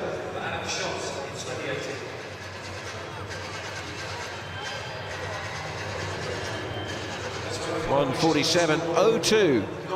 Adam Cashot wins the second race in the first round of the men's 800 metres, and Smaley did indeed come through to grab second, just ahead of the Spaniard Ordonez, who had a real battle with Donovan Brazier, in which Brazier came off distinctly second best and fell down the field to finish 4th of the 5th. I never think you should let anybody pass you on the inside. If somebody's going to pass you, let them do it on the outside. And you see here when Ordonez is coming, he's letting a space between him and the inside track for the last turn, and he's going to be capitalized by Mustafa Smaley. Adam Schott is controlling it. I think he's looking a lot up at the screen to see what everybody is, using all of the tools at his disposal. Here you can see, I guess Ordonez is looking to catch the first place, so that's why he lives, but at the same time he exposes himself for a passing on the inside. I actually think he thought he could maybe take Schott on the line, but that wasn't to be, and he's opened up to let the Smaley come in on the inside. Bit of a silly tactic, but and he's obviously he's paid for that, but I think, like you said, Cashot just, you know, dominated that race from the beginning. Looks very, very confident. 1:47, you know, 2 seconds or so slower, 1.5 seconds slower than the first heat, but you know, he's a very, very seasoned athlete, and he'll know what to do in the final.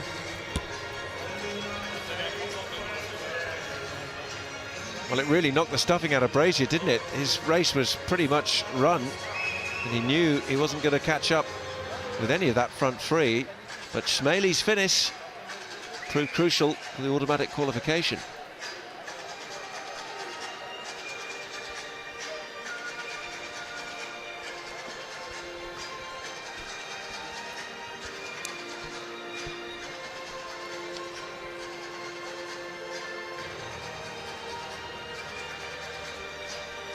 And as you can see, the women's shot putters are coming out for their warm-up. I think this is going to be a pretty exciting event, and you know, I think we're going to see some good distances by these ladies. It's got quite a mixed field, and I think there's a few that are probably, you know, contenders that could get that gold medal. But one of the things that I really miss right now is seeing Valerie Adams, and I think she's changed her name now. It's kind of slips my mind at the moment, but I heard that she just had a baby about 5 weeks or 5 months ago, so she's not here at the moment, but she's back training, so maybe we'll see her outdoors, or maybe at the Commonwealth Games, who knows.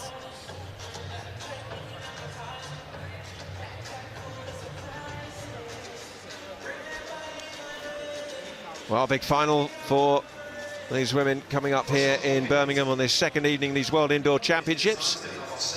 Still to come, of course, the pentathlon will conclude with the 800 metres, and potentially a home medal for the British fans to cheer.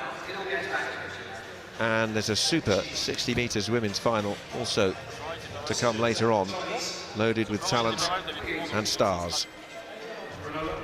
It's actually interesting looking down the list of the women's shot putters that you'll see Thomas Dodd of Jamaica is going in there as the #1 with the 19:05, which is really interesting to see, because I've not really seen a Jamaican, you know, dominating the field. Usually you see a lot of Europeans that are going to be throwing those big, you know, those big distances. So it's nice to see.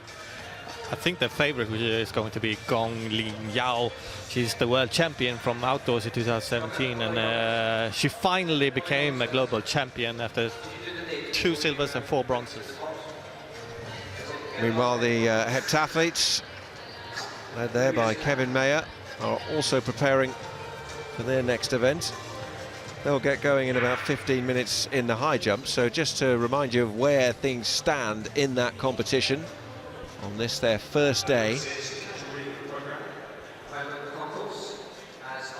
Mayer is the leader after 3 of the 7 disciplines, ahead of Damien Warner of Canada, who started the day well. Kai Kazmarek of Germany is in the bronze medal position at the moment. The two Grenadans, Felix and Victor, bringing up the rear of the field. Well, Donovan Brazier actually disqualified after the second 800 metres race. The winner, Adam Kashot, in 1:47.02, and a strong finish from Mostafa Smaili of Morocco secures automatic qualification for him. But Ordonez will join them in the final as one of the other fastest non-automatic qualifiers. So there's the group. De Ariba with a strong finish in the first race ahead of Britain's Elliot Giles. And Kashot will be a man to watch in that final. Our next event is the men's long jump final. Final of the men's long jump. And that is the lineup. Who are you looking out for here, Jade? Yeah, so, you know, first of all, I have to say it's a very big field. They would usually only want about 12 if it's a straight final, but as you see, 15, so it's going to be quite a long competition, trying to whittle those guys down to 8 jumpers. So after 3 jumps, there'll be, I think the 8 will get another 2 jumps, and then I think the top 4 will get the last jump. So it's kind of changed a little bit, but it's good. And here you see them coming out through the fireworks. Hopefully the men's long jump will be showing lots and lots of fireworks once it gets underway. European junior champion for Greece, Miltiades Tentoglu. Well, they're getting the pyrotechnic treatment. They're getting the big welcome into this arena. Student Games champion for the Czech Republic, Radek Juska. Juska of the Czech Republic. Jumping at 4, the 2018 Asian champion for China. Here is Shi Yu Hao.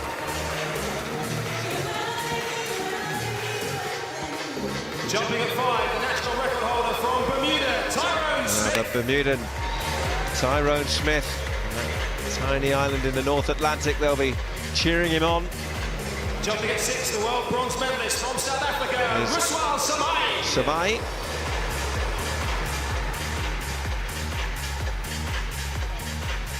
Jumping at 7, 4 times the national champion. Now the Jamaican national champion, Damar Forbes, who's jumped 8:07. The 2008 world One of 5 men to have done over 8 metres this season.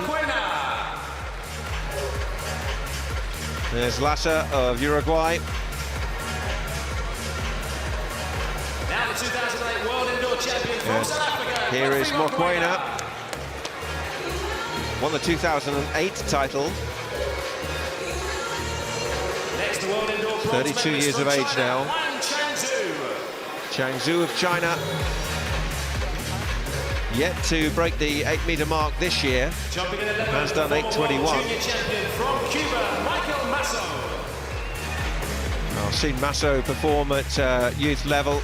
He's highly impressive. Portland was Marquis Dendy's moment in 2016. And the American is back. Echeverria of Cuba. Jumping at 14, the national champion of the here USA, is Jarian Lawson. Jarian Lawson, second in the world rankings in 2018. And finally, the world champion But the man Olympic silver medalist who for South Africa, has 8.40 to his name this year, Luvo Nyonga of South Africa. From Uruguay, Emiliano Lassa will jump at 8. 15 athletes. Keeping a more low-profile entry. Final. And those 15 finalists to contest the men's long jump final. Record set by Carl Lewis back in January 1984. Is it a little weird that I'm actually quite nervous? I've got memories coming back. What does come back in moments like this for you? I just remember the pressure, really, and like really having to see if all the training can come together and I can go out there and perform and do my coach proud. So Yeah, I'm sure they will all be feeling that too. First on the runway, the national indoor champion of Spain, Eusebio Pentathlon.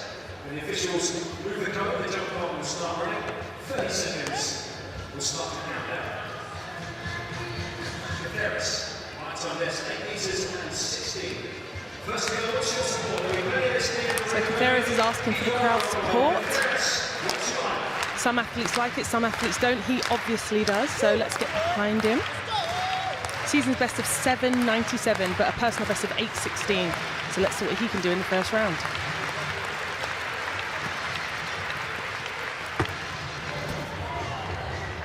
Okay, he brings a lot of speed down that runway. Lots and lots of speed, just rushes and doesn't really quite catch the jump. So the speed takes over the jump and he kind of dives into the pits, excuse me. A little bit ragged in the air.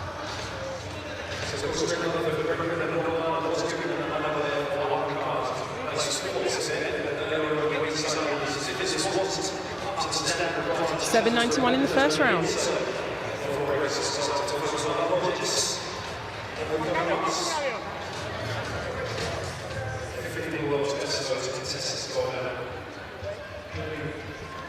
Now let's have a look at Tentoglou of Greece. This will be his first attempt.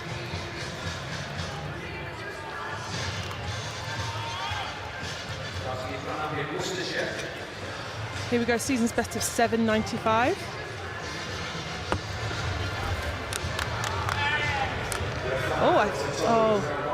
Looks like a red flag, but I think that would have been a season's best. It looked like quite a good jump. Seems like he's got a little bit of a interesting upright running with his head slightly too forward, so very marginal foul there.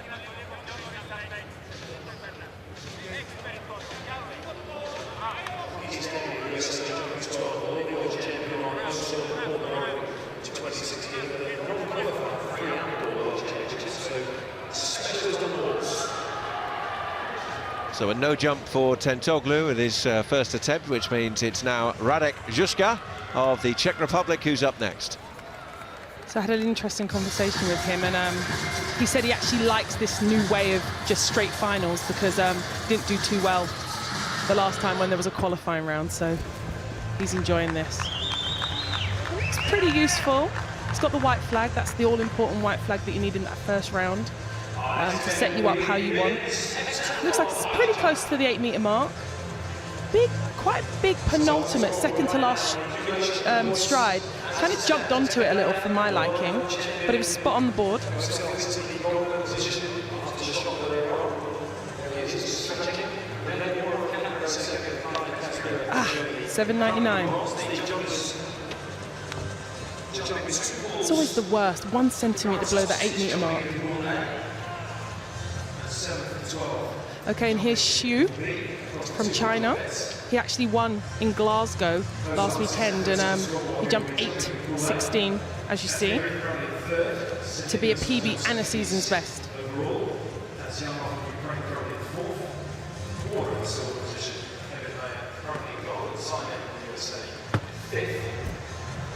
Looks like it could have been a red flag. Yep, it's a red flag.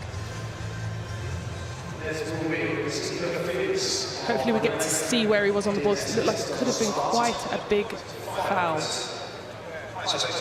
Okay, not too bad. Maybe might not have to move it back. Just make the adjustment in the running and he'll be spot on the board. I do like the way he's running, though. It feels like you can almost see it being a long jump when it's come down the runway. Absolutely. So here's Smith from Bermuda.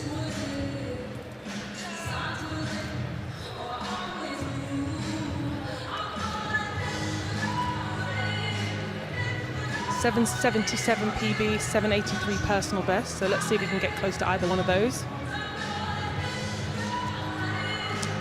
He looks very up for this competition. Even when you saw him coming out of the pyrotechnics, he looks really up for this. So let's see what he can do.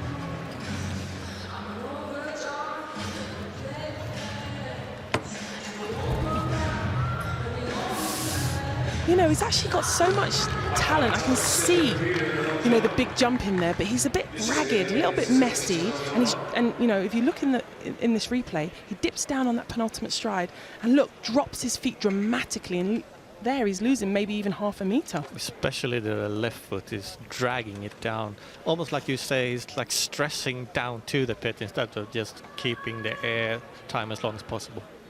Yeah, so that was 7:75.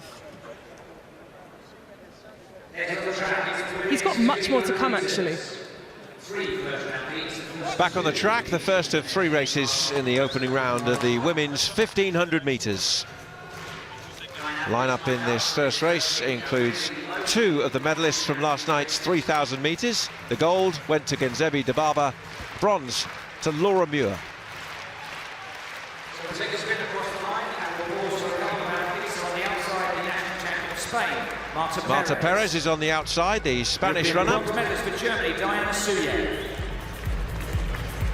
Suyev of Germany just inside her. And here is Laura Muir, European champion and a bronze medalist, remember, just 24 hours ago in the 3000 metres. Gabriela Stafford of Canada goes in lane 6. Louise Geiger has won twice already in Europe 2018. Aisha Prod of Jamaica. And here's the world leader, the world record holder, the 3000 metres champion. He doesn't really need an introduction though. Genzebi Dibaba.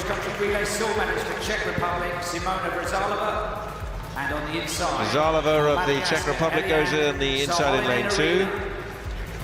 So Holinarina will just go right on the inside in lane 1. First 2 in each heat qualify automatically. On your mark. The next 3 fastest will go to the final. Round 1, heat 1, women's 1500 metres. And they're away. And look at the pushing and shoving straight away. It's a very, very cluttered field. And the German Sujev was at the heart of a lot of arms there. Stafford was involved as well as they settle down, and there's still a little bit of pushing and shoving to contend with. So a physical start to this first heat of the women's 1500 metres. The home interest, this crowd, Laura Muir stayed out of it, as has Genzebi Dibaba, who's followed the path that she did in the 3000 metres final by deciding to survey proceedings from the rear of the field. It's Prod of Jamaica who takes them through in the lead, and Dibaba, with 6 laps to go, just accelerates up to join the pack and sits on the shoulder of the 3rd place athlete, Stafford of Canada. Dibaba looks quite relaxed, I would say. It's totally control over the field. I think I like that approach, you know, let everybody shove and push, move to the back, let everybody get settled, and then you move forward and take the position you really want. Dibaba moves around the side and just sits up on the shoulders there. Laura Muir is tucked in the centre of the field, the bronze medalist. Geiger is up there with Prod. Louisa Geiger, who is a steeplechaser as well. But Aisha Prod of Jamaica continues to hold the lead. 2 in each heat automatically qualify. A little move made by Perez, the Spanish athlete, now around on the outside with 4 laps to go. It's always a little dangerous in the first few laps, I think, because everyone's kind of trying to find their place, and it's lots and lots of bunching going on, and this is where the danger, especially for indoor running, where there's banked, you know, curves, that there can be some falls and some, you know, we saw this in one of the meets in on the World Indoor Tour. They fell over his own foot, tripped. He was in the lead and tripped, and it's, you know, you never know what's going to happen. So here we go, going into the 3 laps to go, Mark. And it's still a pretty tight field as Dibaba, though, goes through into the lead, and Muir is going with her as well. Perez of Spain is in 2nd place at the moment. Geiger, who held that lead, is just dropping off. Caught has also been at the front of the pack for much of the race, but is just sitting in the middle of the field for now. Laura Muir moving up onto the shoulder of Marta Perez of Spain. But De Barber, you just feel she's like the backseat driver at the start, who then decides to take hold of the wheel. Oh, definitely, and she looks really comfortable in the front like that as well. And I like that Laura Muir also taking command of her own position, going up, trying to catch up with De Barber. It is Genzebi De Barber who has the lead. Laura Muir is in second. Praut has fought her way back, the Jamaican, into third place. Remember, it is only the first two in each heat who qualify, and we're closing in on the bell now with Genzebi De Barber striding away and Laura Muir going with her. A chase on for Aisha Praut of Jamaica to see if she can reel in Britain's bronze medalist from the 3,000 metres last night. It's those three really at the moment who are striding away. De Barber, though, has just accelerated. She's looking up at the screen. She knows what she's got behind her, and she knows what she's got to do with 100 metres to go in the race. Muir has also managed to pull away from Praut. So these two medalists just last night are going to qualify through after the first round of the women's 1,500 metres. De Barber from Muir. That's the 1-2, and the two automatic qualifiers going through to the final. And Praut came through to take third. Never really in doubt, do you think? No, it's very easy for both of those two. You know, as you expected. You know, I would expect them to do a little bit more when it comes, a little bit less, I should say, you know, just because they know that they've done what they did yesterday, and then they've also got to get ready and make sure they've got enough left in the tank for the final.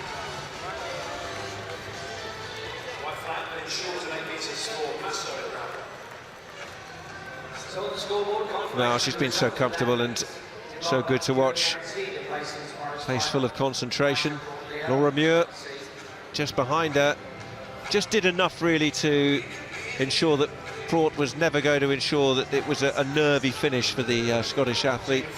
Stayed in De Barber's tracks. And those two ensure a smooth progression to the final.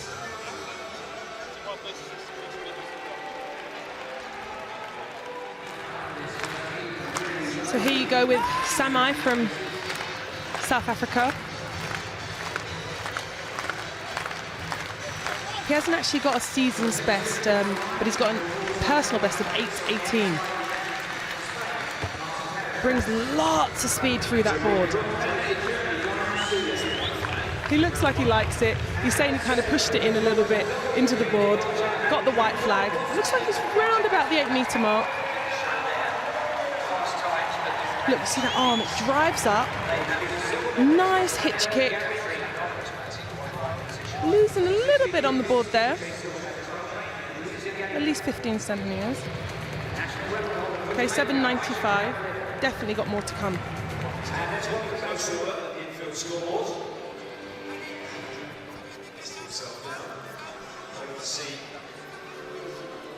The lineup for the second heat in the 1,500 metres first round.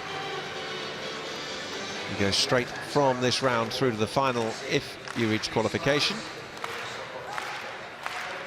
World Indoor Tour winner Beatrice Chepkoech of Kenya. They're lined up in lane 2.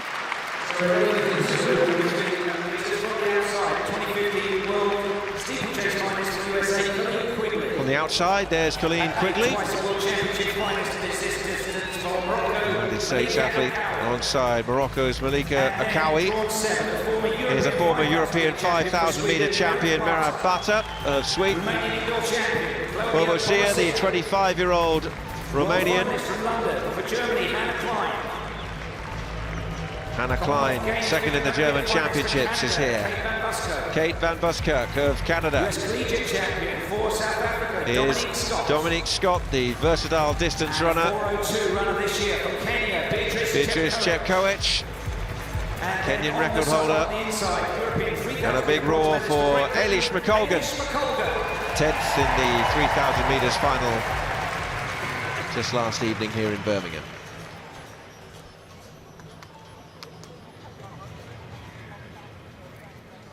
On your mark.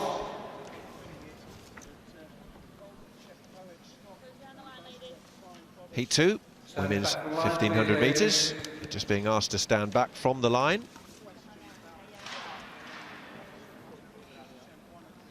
So it was Dominique Scott they were looking at. World lead this year, familiar name. Off they go, and of course remember it was pretty physical in the early stages of the first heat in the 1500 metres. A lot of jockeying for position, a lot of feet and arms flying around in odd directions as people tried to establish themselves and find a position in the race.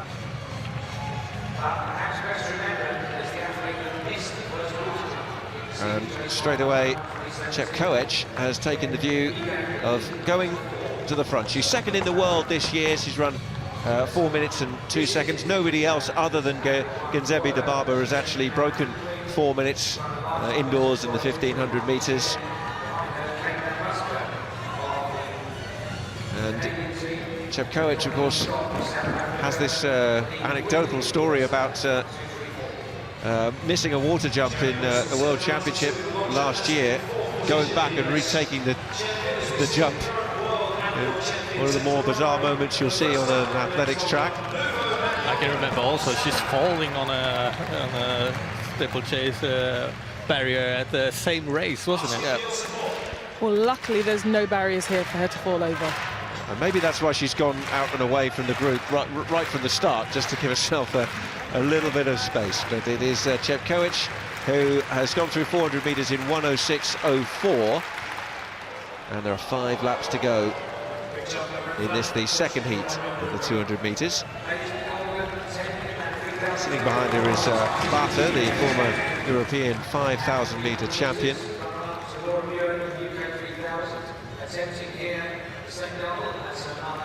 And the field evenly spread, and it hasn't been quite as tucked up and physical as what we saw in the first race, although there just was a little bit of movement at the back of the field there. Bata of Sweden just sits on the wake of the early leader, Chepkoech, who made a tactical move to the front very early and has just stayed there. Klein of Germany, Hannah Klein, came second in the German championships this year, ensuring that she's keeping the leader in her sights and staying right on the shoulder of Mara Bafta there. And Eilish McColgan's just making a little move. A tall, rangy figure of Liz McColgan's daughter, a former world champion, of course, just running on the outside there, sitting in 6th position. Even though Mara Bafta comes into this heat with second best, she's the best, I must say I wasn't overly impressed with her 3000 yesterday. It looked like she ran on empty quite early in the stage. Hopefully she could do it like Rodriguez did in the high jump, come in here the next day with a new energy. And quickly, and it was Batu who's gone over. We were just talking about her, and she caught the feet of Colleen Quigley and has gone down, and she's been really dealt a hammer blow in this 1500 metres, which is still led by Chepkoech, but Colleen Quigley involved in a tangle of legs there with the Swede Bata, and it resulted in Bata hitting the ground as we hit the bell, and it's Chepkoech who has the lead. The South African Dominique Scott is up there as well. They'll hit the back straight with Chepkoech, though, finding a good response after Scott threatened. Van Buskirk is coming as well, and Colleen Quigley as well. It's the first 2 in each heat who will qualify, and there are 4 of them at the moment jockeying for position as they head into the home straight. Chepkoech, the World Indoor Tour winner, looks like she's going to hold on for victory, and Quigley is finishing strongly for the second position, and it's Quigley who gets there ahead of Dominique Scott. But Chepkoech went out in front and stayed out in front. But one of the big talking points, the fall for Meraf Bata, who only now comes in to finish her race. And yeah, you can see right there, she looks distraught. I mean, how hard must it be to keep going? What must be going through your mind when you have to get up, you see all the girls passing you, you know you can't catch them, but you know you were in contention potentially for a medal. Must be absolutely heartbreaking. And look, she's down there, she's distraught right now, crying her eyes out. I feel so bad for her. And that's the moment that ended her World Championships, and Quigley almost catching her as well with a trailing leg. And this is what I'm saying. She has to hurdle her effectively. Yeah, and this is what I'm saying. It's so dangerous. All the bunching, you know, it can cause falls and situations like this to happen. And even at the end there, Quigley was jockeying for position to just come round and get past Kate Van Buskirk, having already reeled in Dominique Scott. Yeah, Quigley did really well to come back from having to hurdle Barta when she fell to get one of those positions to qualify for the final. I actually think it was Quigley caught Mare of Barta's leg when she was trying to move inside of her, so that's why I think Quigley is up and competing here. Okay, so here on the men's long jump runway is Echevarria, the Cuban. Oh, brings lovely speed into the board, and that is actually a pretty good jump. He gets the white flag, which is exactly what you want to see. He's got lots of personality. You can see him bouncing around there. Slightly backs off and hesitates. I think he's bringing so much speed, he had to slightly back off just to make sure he hit the board. Nice on the board. And he's just waiting for that. Okay, one of the first jumpers, 8:19. And this guy is only 19 years old. Confirmation of the results of the first two heats in the women's 1500 metres. Two qualifiers from the first race, Kintebi Dababa and Laura Muir, two medalists from the 3,000 metres last night. Aisha Port of Jamaica came in third. There was a personal best mark for Gabriella Stafford of Canada, who finished down in fifth. 1500 metre runners, you're due to start in 20 seconds. Let's be happy. And as we've just seen, Beatrice Chepkoech took victory in the second race. Colleen Quigley finished quickly in a personal best time of 4:09.31 to snare the second automatic qualifying position, just outpacing Kate Van Buskirk and Dominique Scott on the run-in. Ailish McColgan of Great Britain down in sixth.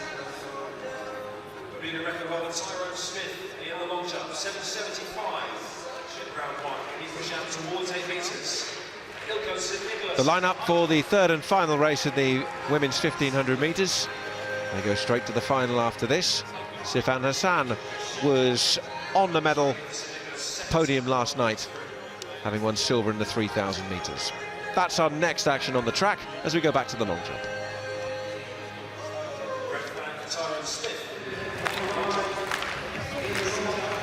And here we have Jarian Lawson, the US champion this year.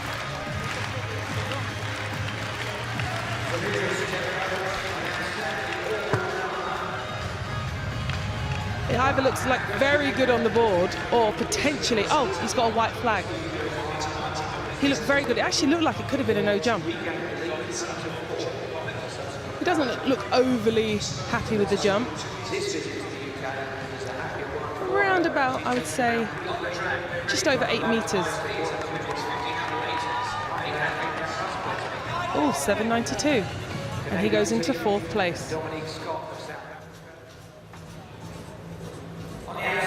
Back on the track then, heat 3, women's 1500 metres. Here's David Saoum. Saw her win an excellent World Junior Gold back in 2014 in Eugene. Winnie Chebet of Kenya will go in lane 7. Kira McGean of Ireland gets a good reception. And there's Shelby Houlihan, top performer in the United States. Hendriksdottir of Israel is the European indoor bronze medalist. Arafi of Morocco, and then Lynn Nielsen of Sweden, who was consoling Bata just after the incident in that race. And 24 hours on from a silver medal in the 3,000 metres. Sifan Hassan is on the inside there.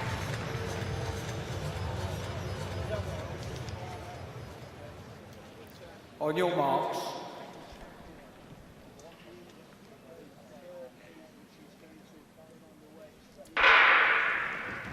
And away they go in this third and final heat in the 1500 metres. It'll be interesting to see just how tactical this race becomes, and also what the effect of the first two heats does on this field. Hendriksdotter is immediately the athlete to go out to the front. Hassan, you could notice there, is on the left of the picture in the Dutch vest, and is just at the back there, alongside Seum as well. But a strong and confident start from Anita Hendriksdotter. Yeah, and talking about Hassan, actually, we did get some talk about the fact that she was very unsportsmanlike in how she conducted herself last night in the 3,000 metres, kind of edging or elbowing, let's say, and moving wide so that Laura Muir could not get past her. You know, I had said that yesterday, but apparently, you know, it's okay, you can do that, but not if you're going to deliberately impede another athlete, and that's what I thought yesterday. So, you know, we'll see how if she does any of those type of tactics again. I just don't think it should be okay. Well, it certainly did prove a talking point, didn't it? The finish to that race, with Hassan perhaps just engineering for Muir to have to move that little bit wider, and the elbows tightened or widened somewhat. But that was yesterday, this is today, and this 1500 metres race is still led by Hendriksdotter, but Hassan pouncing, lurking menacingly up on her shoulder now on that back straight here in Arena Birmingham. David Seum won her World Junior title in 2014 on her birthday, and has continued to progress in the adult ranks. And it's still Hendriksdotter who leads with 4 laps to go, and Hassan, who looks quite comfortable in second. Seum just tracking back down the field a little bit. Chebet is up there as well, the Kenyan. They're in third place. 800 metres is reached, and it's Hendriksdotter, the Icelandic, who has the lead.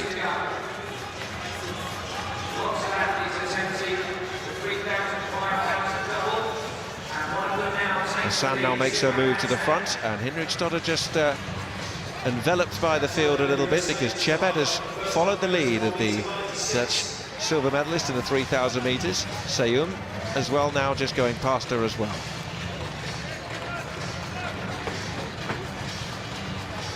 Hassan hits 1,000 metres, and she does it from the front. Seum just coming wide against Chebet. But there's still a lot to be contested in the latter stages of this race. Yeah, and you know, you see there, you know, they're still quite bunchy for me. And I feel like there's 2 laps to go. You do not... Okay, and this is... Seum here making a big burst. Yeah, a big burst, and Hassan is kind of looking like she's got a bit of a surprise there, got a bit of a shock. Well, you mentioned, Jade, that they were bunched, and perhaps they've decided that they don't want this field to stay too tight, although they've quickly come back in, and so they hit the bell, and it's Seum and Chebet who are in front, and Houlihan has also joined the party. Hassan as well battling. This is going to be quite a finish, because we've got 5 athletes here contesting 2 automatic places. Houlihan, Chebet, Hassan has gone back to the front, Arafi is joining in. Seum went too early, she's run out of steam, and so they'll come round in the home straight with Safan Hassan leading from Winnie Chebet. Houlihan also is struggling, but Arafi is making a strong finish. Hassan's going to get it, Chebet second, and Houlihan's run into 4th place, the US indoor champion. So Hassan, in a race that saw a real ebb and flow and positions change a lot, comes out on top. And after a silver in the 3,000 metres, well, our hopes of gold in the 1,500 are still alive after a season's best run of 4:05.46. You know, I'm surprised. What happened to Seum? She just looked like she was ready to go. She was going to take it on, and then she just literally ran out of steam. Very interesting. But yes, Hassan did the job and did it well. And Chebet hung in there to get the second automatic qualifying position with a personal best as well. This was the finish as Houlihan and Arafi made their attempts to try and close that gap, but in the end it was a good display from Sifan Hassan, the Dutch winner, ahead of Winnie Chebet of Kenya.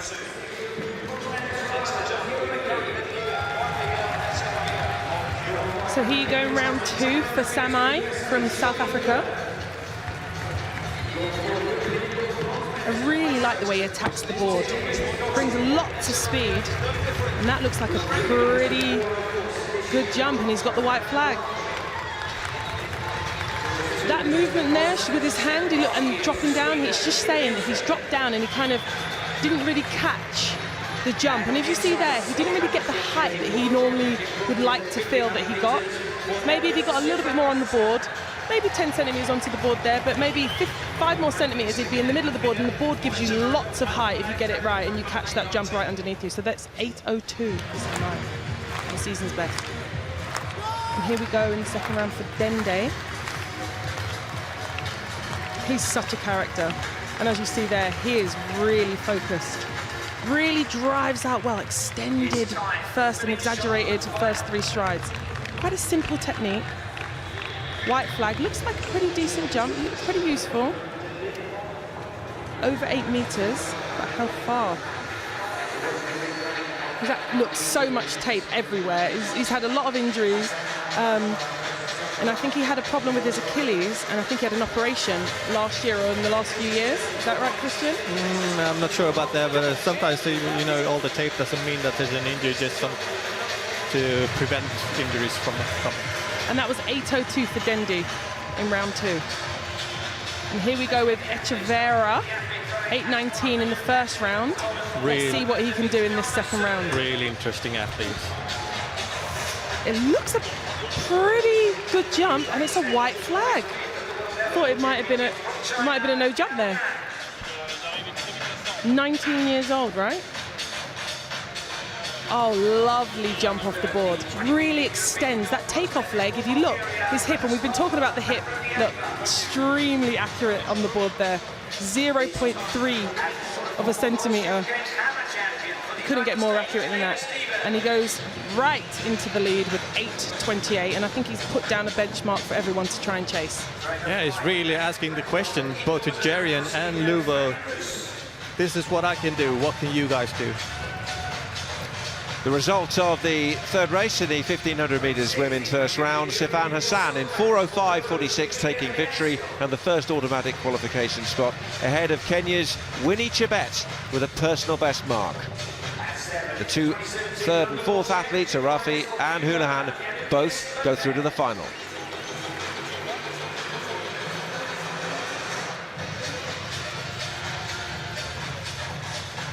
There's the summary and the qualifiers for that final, led by Sifan Hassan.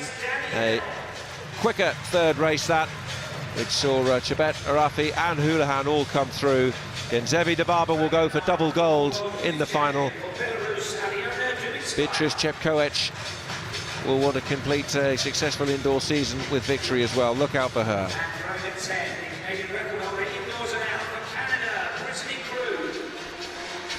We have a big final for the shot put going on the infield.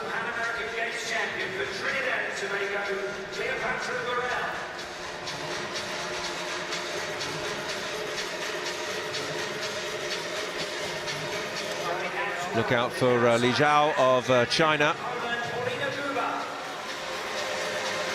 A big gold medal contender here in Birmingham.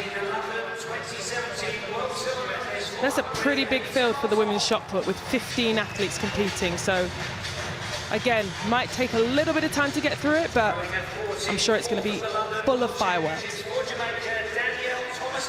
Well, the best marks, we mentioned Valerie Adams earlier on. Championship record mark of 20.67 back in 2014 in Sopot, Poland.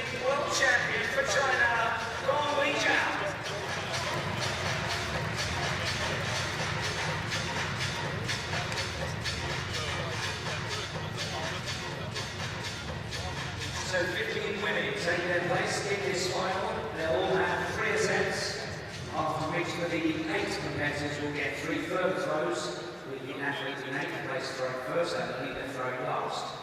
And we'll also be showcasing the final round as it narrows down. So here we go, back to the long jump with Lawson from the USA in the second round. First round, 7.92 and currently lying in 5th place. And he's asking for the support of the crowd. He's had a pretty long wait while the female shot putters were being introduced, so let's see if that has an effect on him. Lawson with the season best of 8:38.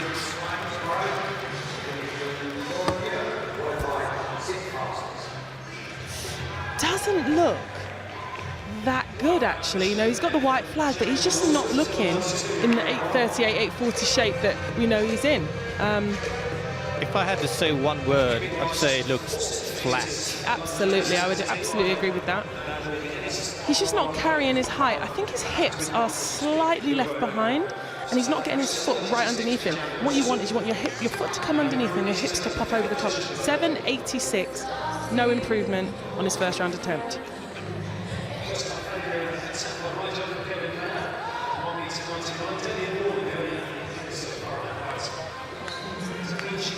And here we go with the main man from South Africa, Luvo Mnyonga. Very interesting name, I really like it. You've had to help me a little bit with that, haven't you, Christian?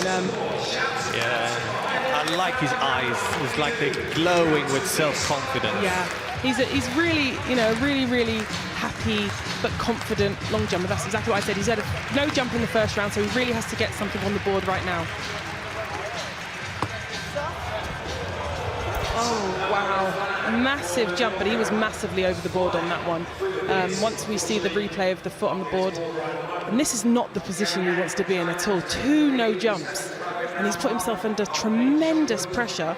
He's got to have to do it all in the 3rd round just to make sure he gets another 2 jumps. Yeah, because only 8 move on to another 2 attempts. Yeah.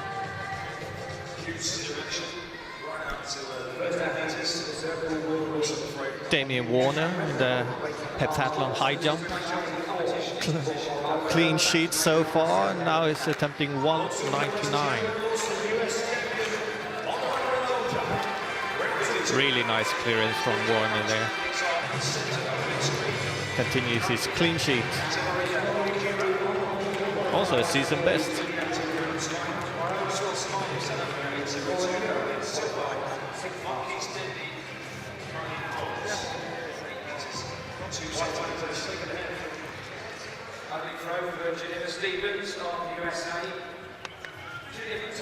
Confirmation of where we are in the pentathlon with just 1 of the 5 events to go, and it's Katrina Johnson-Thompson of Great Britain who leads the way ahead of Ivona Dadic of Austria. Yorganes Rodriguez of Cuba in the bronze medal position with just 1 more discipline to go. It will be the toil of the 800 meters. Erica Bugard of the United States has been in fine form this year, started the competition well. We've seen excellent performances individually as well. Nana Jimou of France in the shot put earlier on. Kendall Williams has moved herself onto that front page thanks to a good long jump.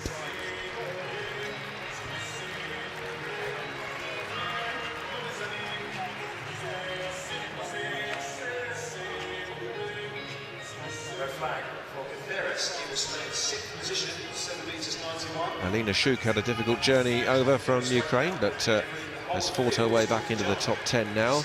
And those the remaining pentathletes bringing up the rear of the field. Just 1 more event to go for them, but it'll be a grueling 4 laps of the track.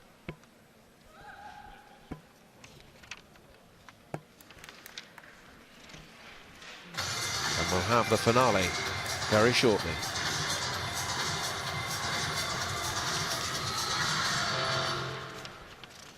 We're ready for the final event of the women's pentathlon. Is the 800 meters.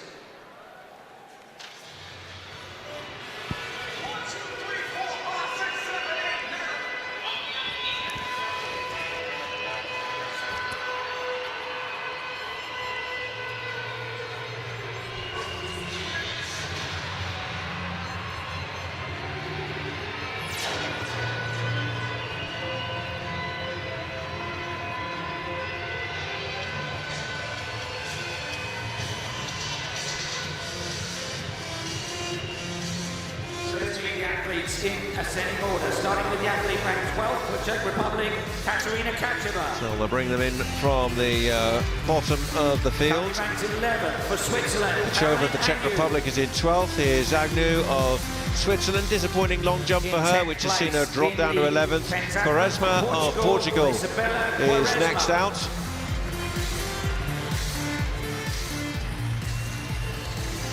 She's in 9th place for Ukraine, Alina Shuk. Alina Shuk now has fought her way into the top 10 positions. Currently in 8th position for the Kendall USA. Williams of the United States jumped 6.3 metres to haul 943 points onto her scoreboard. Nana Jimu, 15-metre 52 shot put, a 6.13 long jump, has her up in 7th. She's in 6th place for Hungary. Is Xenia Krishan. Let's pump it up as we move into the top 5. The early leader now in 5th Now a place big for the USA. cheer for the United States, Erica Bugard. She's in 5th going into this final discipline. At the moment for Czech Republic, US indoor champion Kluchinova is just outside the medal places in 4th. And here are those in the medal places. Cuba's Jorgeles Rodriguez. High jump finalist last night. In the silver medal position, just 33 All set points now to go for a medal, as is Ivona Dadic of Austria. Sitting on silver. And the home fans here in Birmingham will be roaring on Katarina Johnson-Thompson. She's in the gold medal position. She's had such highs and such lows in her major career internationally on the world stage. Something around 2.5 seconds. Those are the standings on points. And of course, this all comes down to points and times. It can often be a few moments after the end of this final event, whether it's decathlon, pentathlon, heptathlon, that we actually establish exactly who has done enough. The world leader, Erica Bugard, is in that field. She starts in 5th. I think the season's best or personal best between Dadic and Katarina Johnson-Thompson is only maybe about a second or so. So I think it's just going to be tough for Dadic to take over Katarina and beat her, unless she's in amazing shape. But Christian, you're kind of shaking your head there. No, it's just about half a second, and it's about 2.5 seconds before Katarina Johnson passes the line. Dadic has to be in goal 2.5 seconds before Katarina Johnson-Thompson, and then she takes the goal. So, and looking at Katarina Johnson-Thompson's season best, she has none. She's an unknown. Yeah, so let's see what but she's a very, very good 800-meter runner, and you know she will give it all, and I think that it's going to be a good race, so let's go.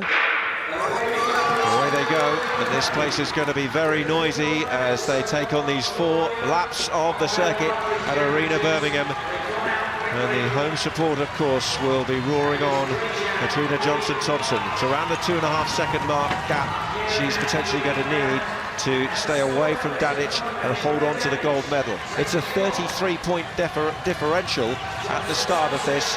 Rodriguez, the bronze medalist, is 98 points back from the leader, and then you start to move further away with 136 points for Kluchinova, and Bugard is 139 points away.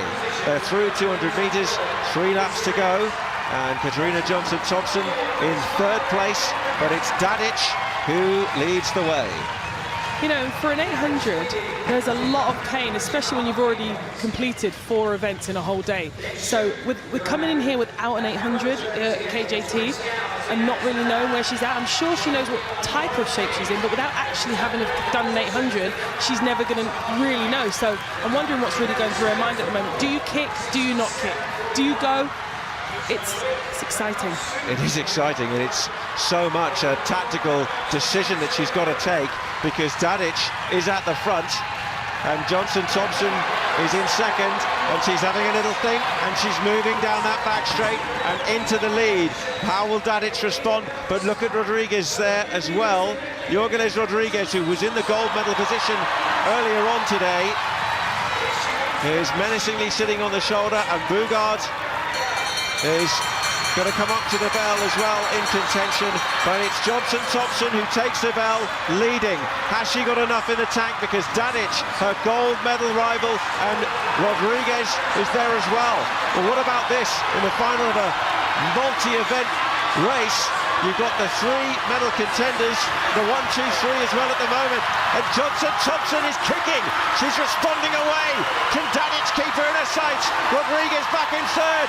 Johnson-Thompson has got to keep digging. She's got to find a little bit more. Dadic is tailing.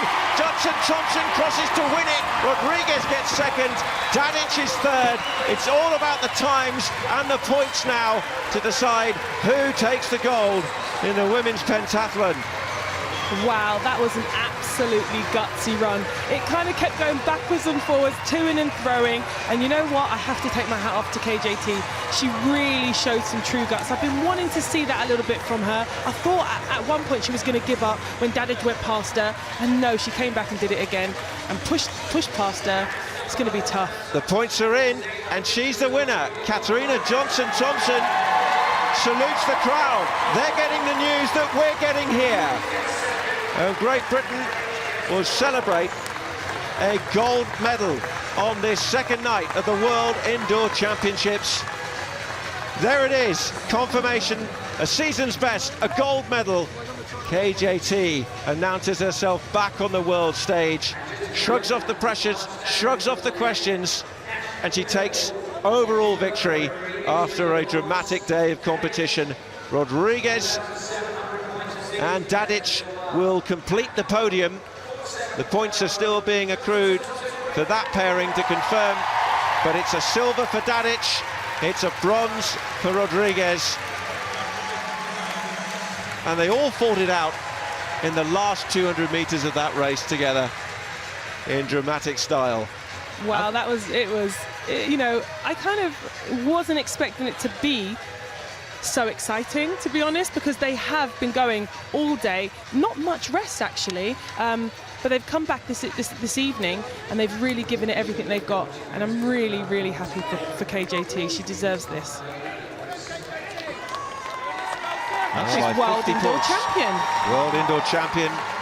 Yeah, I think Johnson-Thompson. I think it was a pretty gutsy move to take the lead, because she knew if she just could hold the back of Dadic, she would have won anyway. So to go up in the lead, of course she knows herself best, but still. Yeah, and it's really nice to see her smiling, because I remember a few years ago when she won the European title and broke the British record and just missed out on the world record by a few points.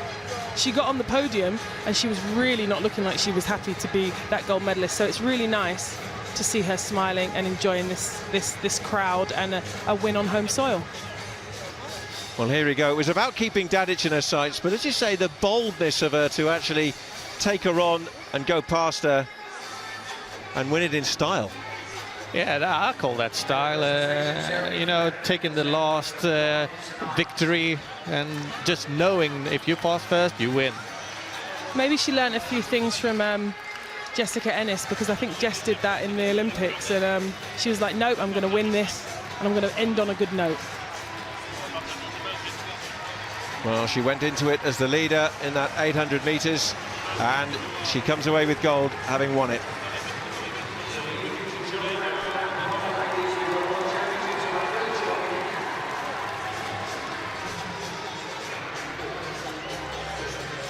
Switch across now to the shot put.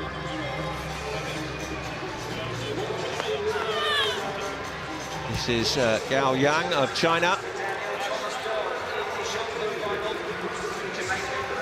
She seems to like that. Yeah, and she seems to like that throw. Punch of the fist. 18:54 her season's best, and she's pushing up there with 18:45.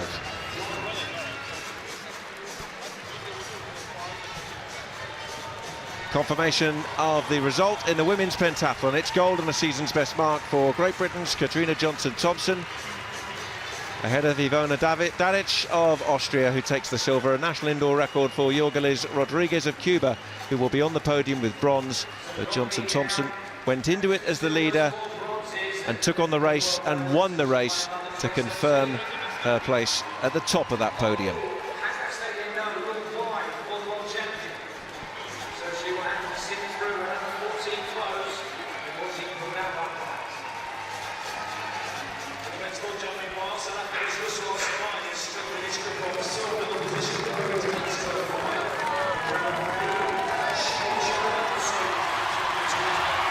And here we go in round 3. She of China, 788 in the second round. Looks like a pretty good jump, and there you go. You see the white flag. Looks around the 8-meter mark, so. And I know I said it before, but I love this guy when he runs down the track. It makes me want to go down there and jump because it just looks like he's going to jump so far. And interestingly, he's actually coached by Mike Powell's old coach, who's now the national jumps coach and sprints coach in China, Randy Huntington. So very interesting. In good hands then. And here we go. Samai, 8:02 in round 2, season's best, and now this is him in round 3.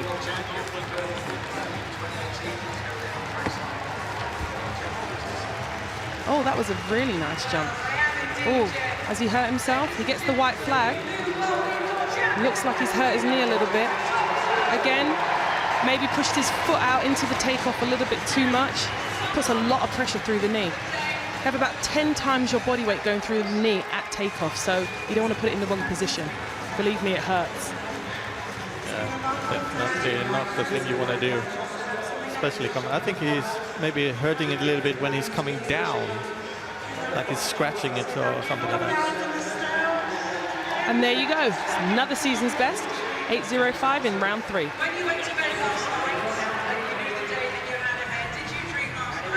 High jump, Kevin Mayer.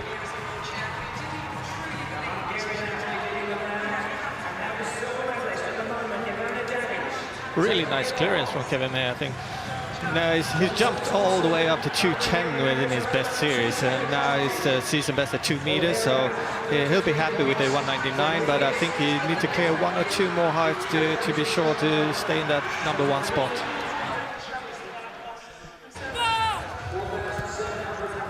Shot put final, Guber of Poland. Looks pretty happy with that one.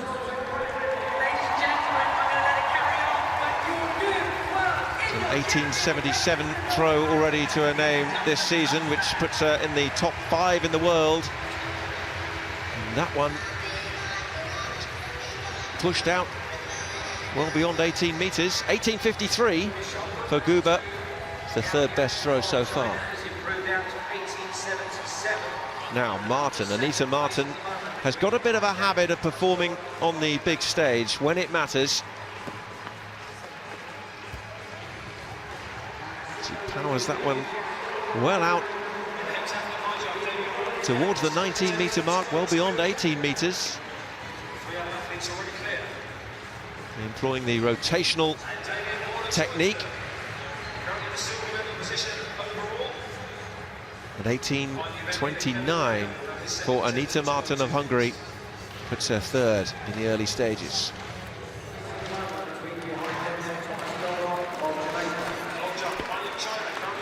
Damien Warner now up at 2:02, second attempt. I believe this would be a new personal best if he clears it. See what he can do. Oh, very nice jump. Even though I think he hesitated a little bit. Maybe he felt like he was going to get a little bit too close to the bar. 2:02, new personal best.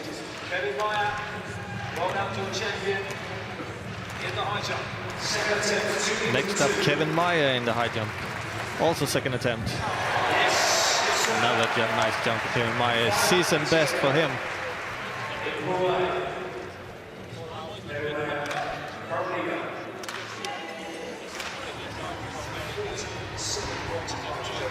We get it back to the shot, and this is Thomas Dodd of Jamaica. First attempt. Again, the rotational technique, very, very fast, very dynamic. Looked like quite close to that 19-meter line. Jamaican record holder Danielle Thomas Dodd. on his rhythm. And very smooth. And she gets 18.92 to take the early lead.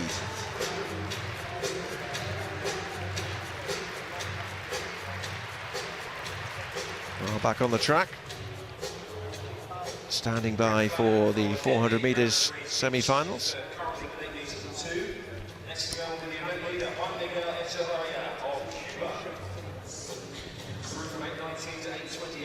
Andy Doyle there of Great Britain. She'll go in this first heat. Here's the lineup. First semi-final of the three in the women's 400 metres. Leah Sprunger, impressed in qualifying. Shakima Wimbley and Ailey Doyle just on the inside of her.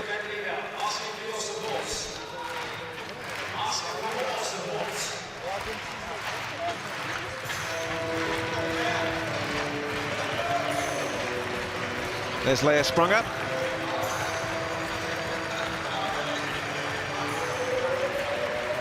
Sixth fastest time in the world this year.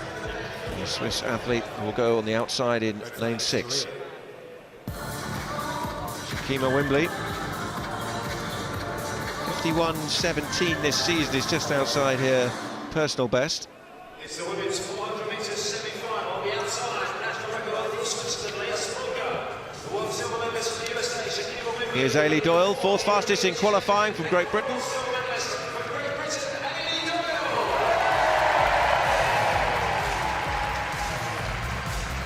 In lane 3, the national record holder from Lithuania. Here is Erskiniene of Lithuania. Holds her own national record back in Lithuania. Yarashuk Ryzhkova of Ukraine is in lane 2, and it's Alexandra Bezakova who will be just inside on lane 1.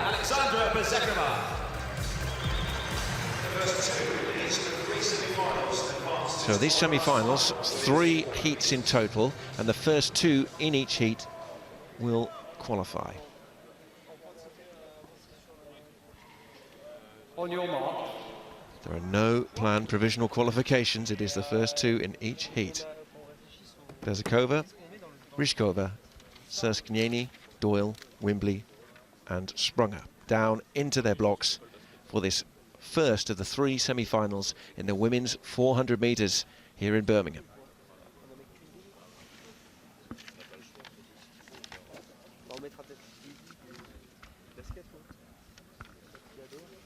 And they are away. The big stagger, of course, that we see in 400 metres. 2 laps of this arena Birmingham circuit, and Wimbley has gone out well. The American on the left of the picture in the blue vest. A good, strong start from Shakima Wimbley of the United States. Ailey Doyle just got some work to do because Erskiniene, the national record holder from Lithuania, as they hit the bell, had started well, but Doyle has responded excellently. And so at the bell, it's Shakima Wimbley with Leah Sprunger and Ailey Doyle, those front 3 competing at the moment for what, of course, is only 2 qualifying positions. Doyle is just losing a little bit of ground, but Wimbley is looking very confident, and Leah Sprunger has got second place at the moment. Doyle is kicking and trying to respond, but it's these 2 at the moment, the favourites for qualification. No doubt that this is Wimbley's race, and Sprunger has come through well in second place. Ailey Doyle of Great Britain is in third.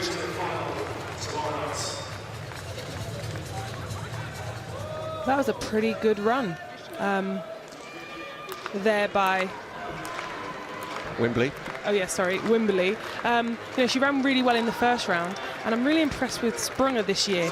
I've watched her a few times, like I said, on the world scene, world indoor tour scene, and she's run really well. Looks in great shape. Doyle, I mean, she looked good. I think she got kind of left a little bit around that top bend, and she didn't really have that kick to respond. And look, you can just look at the difference in stature. Sprunger, really rangy, like you said earlier, really strong, 22.88 in the 200. So she's got that flat speed that you really need in the 200, especially indoors. I think it bodes really well. So here we go, Jarian Lawson in the long jump in round 3. Okay, a little bit better. You know, only 7.92 so far. I think he did that in round 1. Doesn't look like he's setting the world on fire with these distances, but technically good. I think he's definitely got more to come. Good on the board. Let's wait for the distance. Around about 8 meters or so. Oh, there you go. He's finally got over the 8 meter mark in round 3, 8.02. Right, here we go with Manyonga. 2 fouls, lots of pressure, but he's been here before. He can deal with this pressure. He has to really use all his experience. Oh, wow. That was absolutely under pressure. He just... Sorry, I'm just smiling a little bit too much here. It just makes me happy when I see that. He's got the white flag. I think it was a really jump. good board hit as well. Yeah, really nice on the board. That's gutsy. That's gutsy. That shows a lot of guts. Perfect on the board. And he just looks so relaxed. No tension. He knows that he's done this many times before.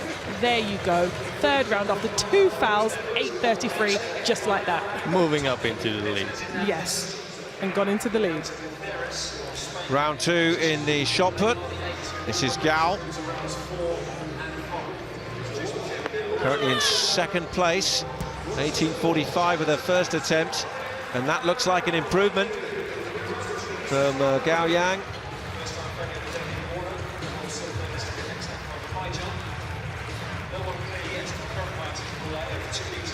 High trajectory on the shot.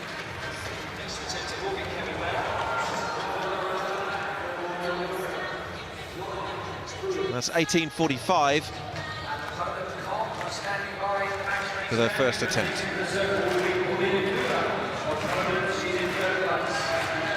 Kevin Mayer's first attempt at 2:05. I don't believe anybody else has cleared it yet. Let's see if he can. Oh, he's definitely got that height in his body. Hopefully he can just be a little bit more aggressive in his approach to the bar. He'll take that in the next round.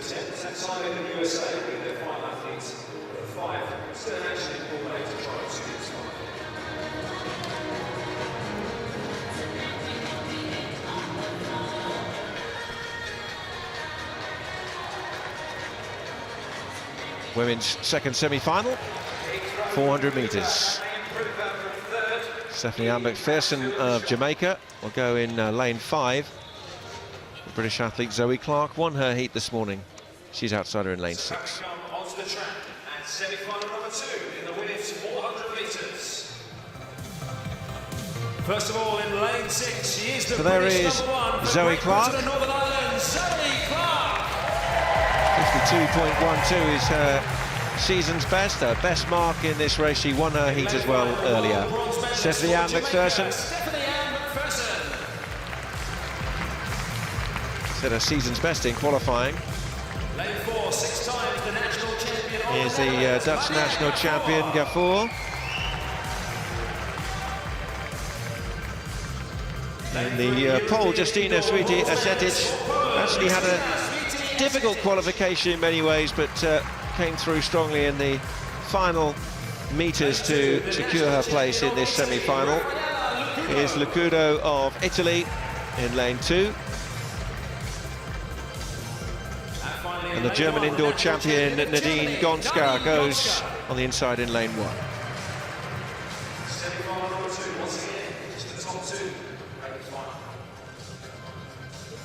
So who will join Wimbley and Sprunger in the final? It is the first 2 who will qualify.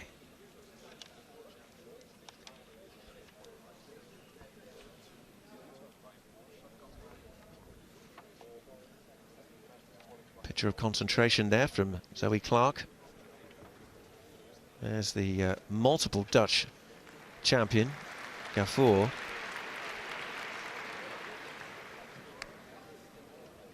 On your mark.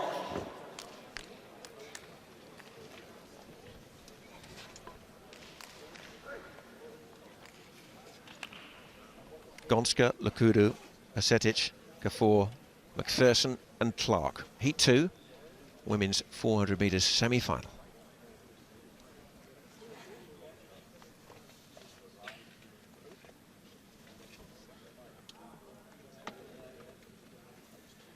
Set. Not like a long hold inside the arena, but they are away in this second semi-final. And Stephanie Ann McPherson has gone out well in Jamaican colours. It's putting a little bit of pressure on Zoe Clark. A good, strong showing from McPherson. Gafour is up there as well and pushing hard. So they come off the break, and it's McPherson as they hit the bell with Clark in second place. So those two at the moment in the automatic qualifying position. Stephanie Ann McPherson of Jamaica on her best time of the year earlier today, and she's streaking down that back straight with Zoe Clark trying to stay in control. Asetic has left it late again to make a move the pole. She's up in third place, having gone past Gafour, but at the moment Stephanie Ann McPherson is running this race the way she wants to. She's got the convincing lead.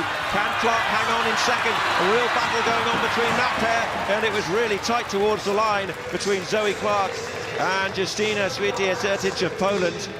But Stephanie Ann McPherson takes victory and secures her place in the women's 400 metres final, but it will be close to see who will join her. I will definitely need a photo picture of that. See who separate the second and the third place. Oh, and it looks for the home fans a bit of frustration, because it's the Polish athlete Świecie-Asetic who once again has left it late but come in to qualify. Here's the finish again. Yeah, that is very, very tight on the line between the Polish athlete and Clark from Great Britain. That is 0.003 of a second she missed out on that final. That must be really heartbreaking, you know, to do that in front of a home crowd. But that probably, the home crowd is probably what's really spurred her to fight so hard to that line.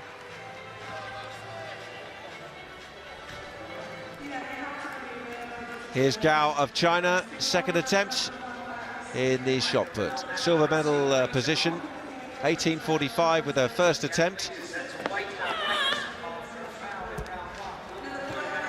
And that has gone out beyond 18:45. That's closer to 19 metres. The white flag there as well for Gao Yang of China.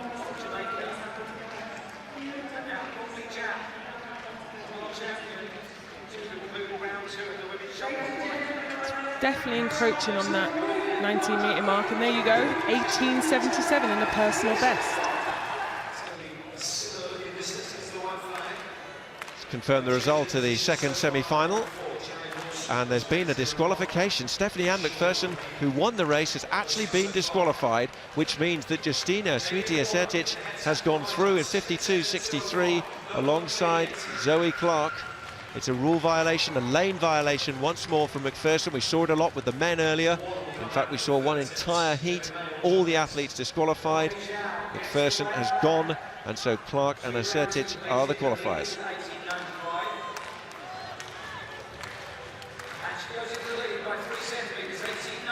And Sprunger has gone as well, as the final results are confirmed in the first semi-final.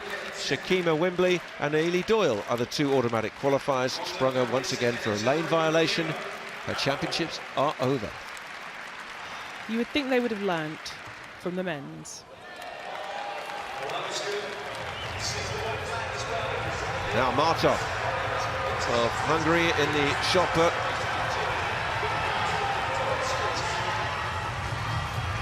.18.29 with her first attempt. Likes to get the crowd behind her. Rotates across the circle and sends it out beyond 18 metres. Is that a big improvement though on what she did already? I'm not so sure it will be.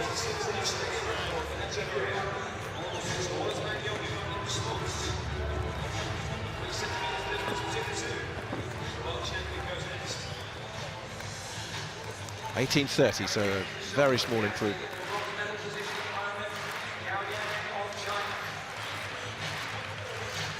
Third and final semi-final for the women's 400 metres.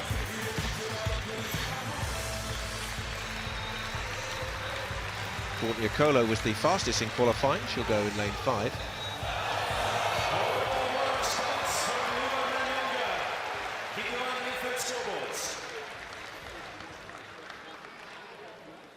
Back on track we go for the final semi-final in the women's 400 metres. On the outside in lane 6 with a lifetime best of 52.12 So there's for Jamaica. Tavia Jenkins of Jamaica going on the outside in lane 6. Lane 5, the fastest lady in the world this year. Here's from the Courtney USA, Okolo. Courtney Okolo. Fastest qualifier with 51.16. Lane 4 on track. Fastest national woman in the champion of field. Greece, Maria Belen-Pasaki. Belen-Pasaki, the Greek athlete, was 3rd fastest overall in qualifying Lane 3, earlier. European finalist for The Slovakian, Iveta Putilova. Lane 2, 18 years of age. Vondrova of the Czech Republic will go on the inside in lane 2. And in lane 1, twice. And here's the 2-time Irish champion, Phil Healy, going on the inside. The last of the semi-finals in the women's 400 metres.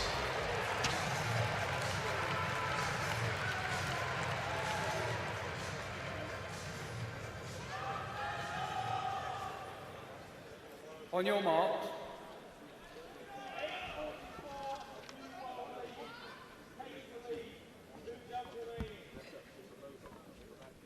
Healy in 1, Vondrova in 2, Putilova in 3, Belen-Pasaki in 4, Okolo in 5, and Jenkins in 6. Heat 3. It's the 3rd semi-final, the women's 400 metres. Set. They go. Phil Healy of Ireland has the whole field in front of her as she runs from the inside in lane 1.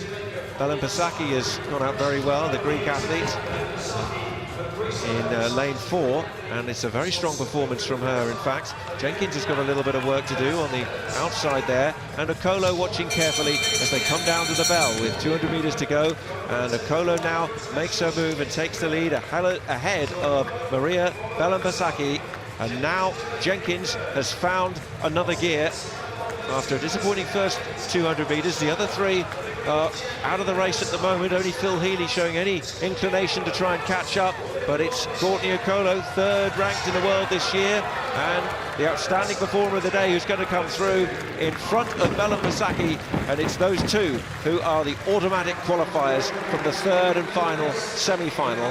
51.81 for Courtney Okolo to take victory.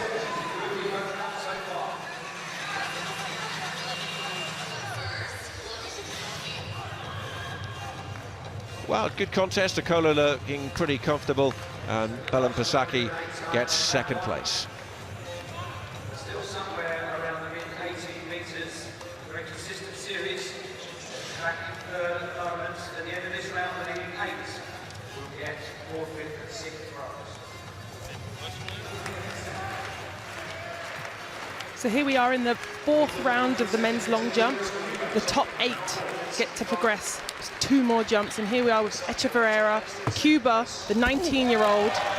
Oh wow, what an absolutely amazing jump. He nailed that on the board, and as you see, he is extremely excited with that jump. He knows it was a good jump. He has been showing such form today. He has just come out from the get-go, and he has put down performance after performance, amazingly accurate on the board.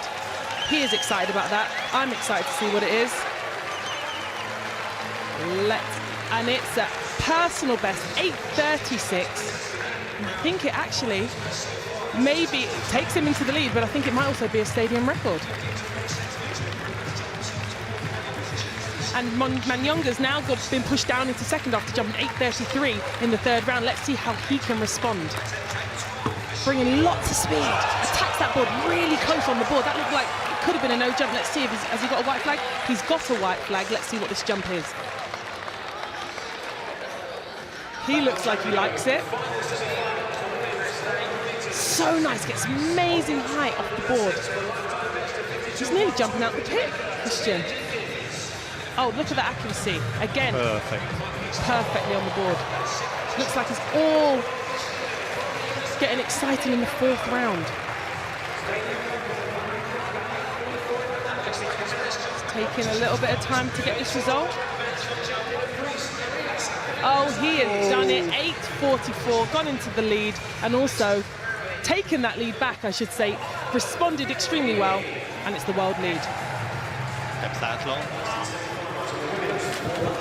Oh, Kai Tesmeric goes over 2:05 in his last attempt. I think this is the first one who cleared that height.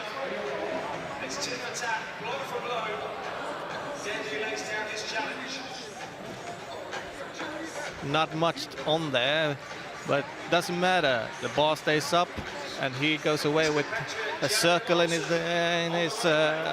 result.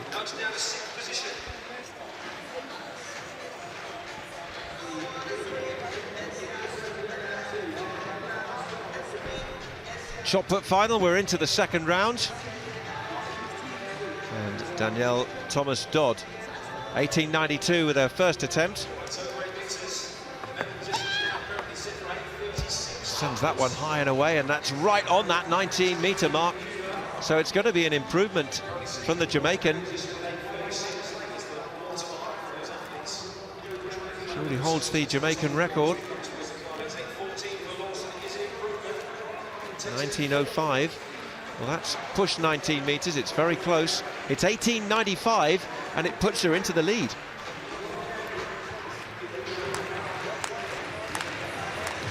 And here's Dendy in the 5th round. 4th round, 7.86, so fell down a little bit. Really drives out in those first 3 strides. Tacks the board, lovely underneath him. Wow, what an absolutely amazing jump. He nailed that, and he knows he's done a good jump there. He's come over with some injury problems. You know, I read that he had said that he made people lose a few hairs because he left to the last round to qualify to actually get to come here. That's to the a big one. That's a big jump. That is a really big jump. Can he challenge Mayonga? Oh wow, 8:42 PB, and I think he goes into 2nd. Pushes the young 19-year-old Cuban down into 3rd place. This long jump final is really hotting up. And here we go, Sammy in the 4th round, bringing lots of speed. He's trying to get into the top 4 to see if he can have a 6th round jump. It's a white flag. He needs to get past 8:14 to do that. Let's see if he can do it. Tacks that jump. Really extends high. Dives into the sand. Could have waited a little bit more. He went to the sand rather than waited for the sand to come to him. Lost a little bit on the board, but, you know, that's okay. It's good. Let's see what this result is. It is 8:14. Oh, 7.92 is what he's jumped. Not no enough. Improvement. Not enough to get the sixth attempt with the new rules. And here we go. Echevarria in the 5th round. Seeing his lead be taken. Oh my goodness. It is all kicking off right now. White flag. What is going on? I knew it was going to be exciting. I knew there was a reason I was nervous at the beginning of this competition. What an amazing long jump competition. I mean, come on, he attacks that board. I mean, how lovely is his takeoff? He really gets that foot down underneath him. His hips pop over the top, drives that free leg, which is the knee, up off the board, gets lovely height and extension. Very slim. Oh, and he's gone back into the lead in the 5th round. And a world lead, 8:46. This is a crazy competition. And 3 guys over 8:40 indoors. Not over yet. Oh no. And here we go. He's just seen his lead be taken off of him. He was 8:44. 2 centimeters from the lead. Wow. I'm out of breath, and I'm not even doing anything. 8:44 is actually an area record as well, so. Right, 5th round, let's see what he can do. Manyonga, come on. What can you respond with this time? Oh, wow. And he falls out of the pit, and it's a red flag. But look at that smile. He knows he's in good shape.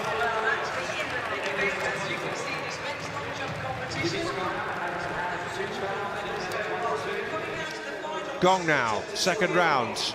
No throw with a first attempt. First indoor event for 4 years. A white flag that time, but she still doesn't look terribly happy. It's probably just shy of 19 metres. So she uses the glide technique across the circle there. And that's marked down. It looked like they were just looking just before 19 metres. 18.98, it's a season's best, and it's a leading mark. So she may not look so happy, but she should be.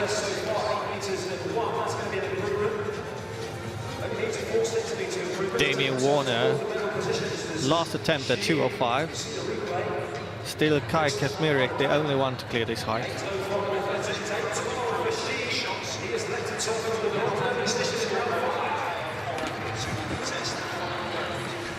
Not a bad attempt, but not enough to see him soar over 2:05. But still a new personal best for 2:02, and a new personal best in this series.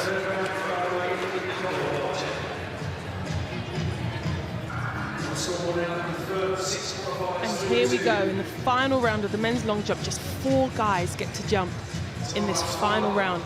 It's going to be very, very exciting, with 3 of them having gone over 8:40 indoors. This is absolutely an amazing men's long jump competition.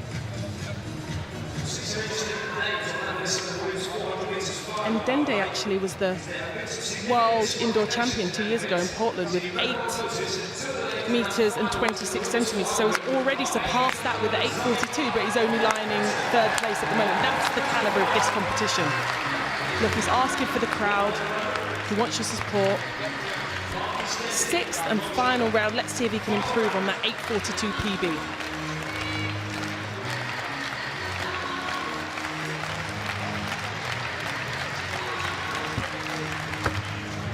The attack. It's a good attempt. It looked like he got a little bit flat. It's a white flag.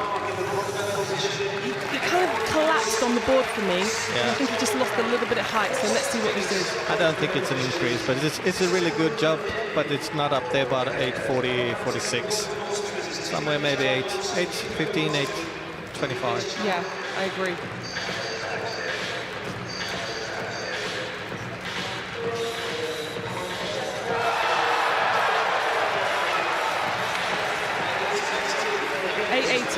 Now, it'll be interesting because his teammate Lawson, who actually came in here as world number 2, and this is him right here on the runway, is in 4th place. So he's the only one that can actually put him out of the medals, put Dende out of the medals. So let's see what he can do. Hasn't had a great competition.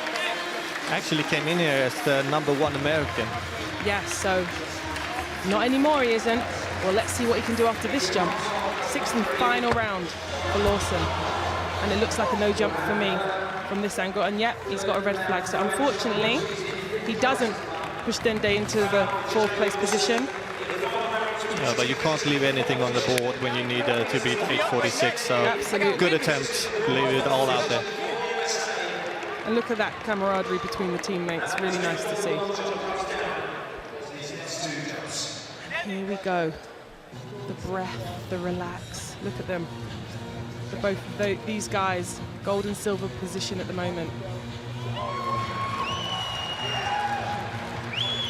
The 19-year-old Cuban has just really outdone himself today, and he should be proud no matter what happens. But he is 8:46 at 19 years old. Unbelievable. Goes attacks. No, you've got, like you said, Christian, you've got to attack it. He's in the lead, but you've got to give it everything. Yeah, he didn't really reach the board this time. I think he only had a toe up on it. He was stretching a little bit, and then you don't get the takeoff point that you really want. No, I don't think he did. He did even hit the board. But he is really hyped for this. Look, he is way behind. But you know what? He knew he was going to attack that, and he knew all the adrenaline. So he probably pushed it back, maybe a little bit too much.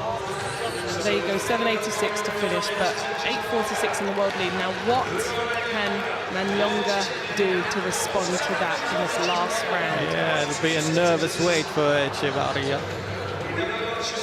He's already got his flag. Because no matter what, he's either got a gold or a silver medal. Well, he's not smiling anymore, so he must be really focused.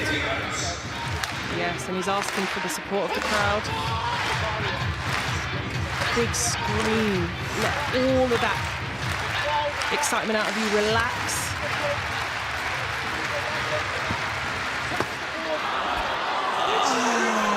And it's a red flag. You have to, like you said, Christian, you have to give it everything. I mean, it's unbelievable. 8:44 and you get the silver medal. Yeah. I am in shock. 8:42 for the bronze. I know. What a great competition. He should not be disappointed in himself. He outdone himself. He got a PB and a season's best and an area record. What can you do? Look at those three guys. They know they had an amazing long jump competition. And that's going to be one of the ones that go down in the record books that people will talk about for a long time. And Juan Michael, only 19 years old. 19 years old and the world champion. It's not even, you don't even have to say it's a name for the future. It's a name for right now, but he'll be with us for a long time. Yes, he will. What a talent. Amazing the way he conducted himself in this competition.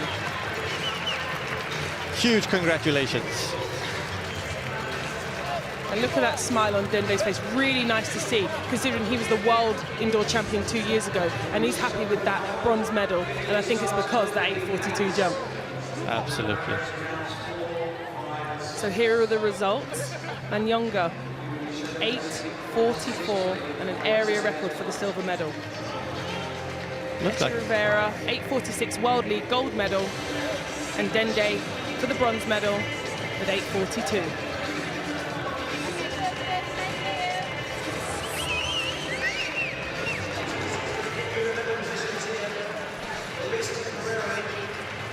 Kevin Mayer, the Frenchman who leads the heptathlon. This is his third and final attempt at 2 meters and 5.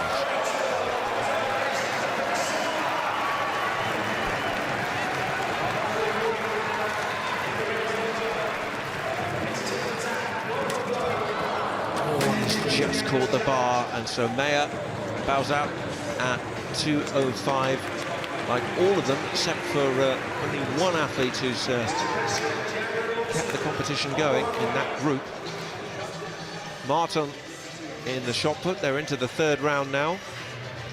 We'll try and take you back on the scoreboard shortly to the qualifiers for the women's 400 metres final tomorrow, by the way. And that looks good. That looks very good. That's way beyond 19 meters from the Hungarian.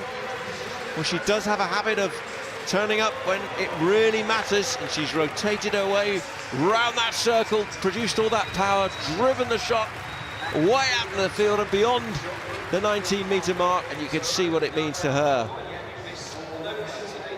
19:48 for Martin. It's the world lead mark in 2018, and she's into the gold medal position.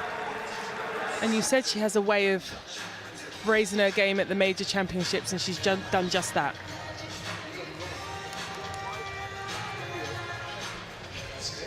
By the way, the Pentathlon, the high jump, Michael of Estonia, 2 meters 17. His performance in the high jump has actually lifted him from outside the top 6 into the bronze medal position currently. Michael of Estonia, one more attempt to come in 2 meters 20.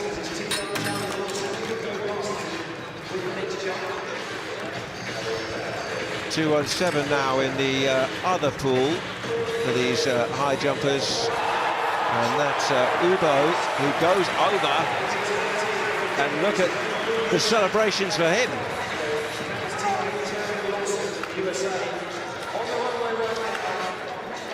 I think he's jumped 2:17 once before, hasn't he? No, it's Kurt Felix from Grenada who has a PB at 2:17.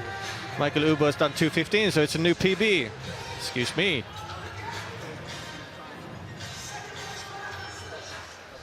Great celebrations as he looks to the crowd, and they're close by. They can see him. Now, Hasmarek in third place overall. Season's best 2:05, he's one failure.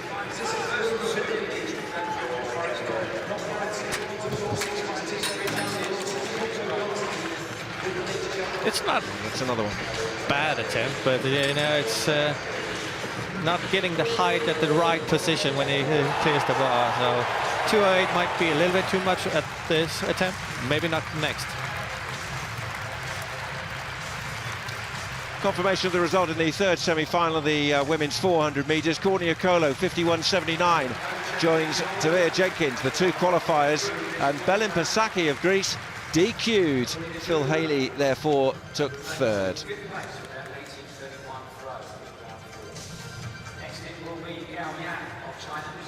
The qualifiers for the final will follow. There they are. Shakima Wimbley, 51.34 was the quickest. Great Britain's Ailey Doyle will line up in the final, one of two Britons who will thrill the home fans.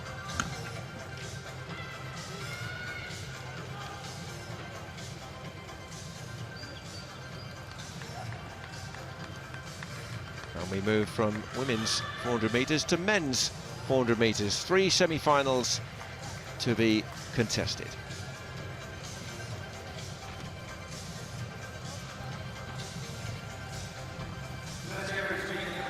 In this first semi-final. In lane number 6, a World Championship relay gold medalist as a first semi-final is a youth and junior relay gold medalist Aldrich Bailey, 45.59. In lane 5 with the best of 46.15. Quickest in the field. This year representing This is Poland, Jakub Kuzvina. In lane 4, 45.97 this year, national champion. Here's Javon Francis of Jamaica. Javon Francis. In lane 3, Olympic silver medalist from London 2012 for the Dominican Republic, Llewellyn Santos, a 2012 Olympic silver medalist from the Dominican Republic in London. Patrick Shaw, third in the Czech indoors this year. Lucas Boer. And on the inside, the twice national indoor champion of Spain, Lucas Boer. Lucas Boer of Spain goes on the inside in lane 1.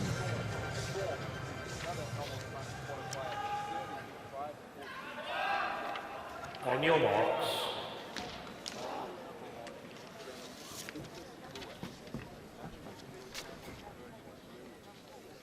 Six athletes lining up.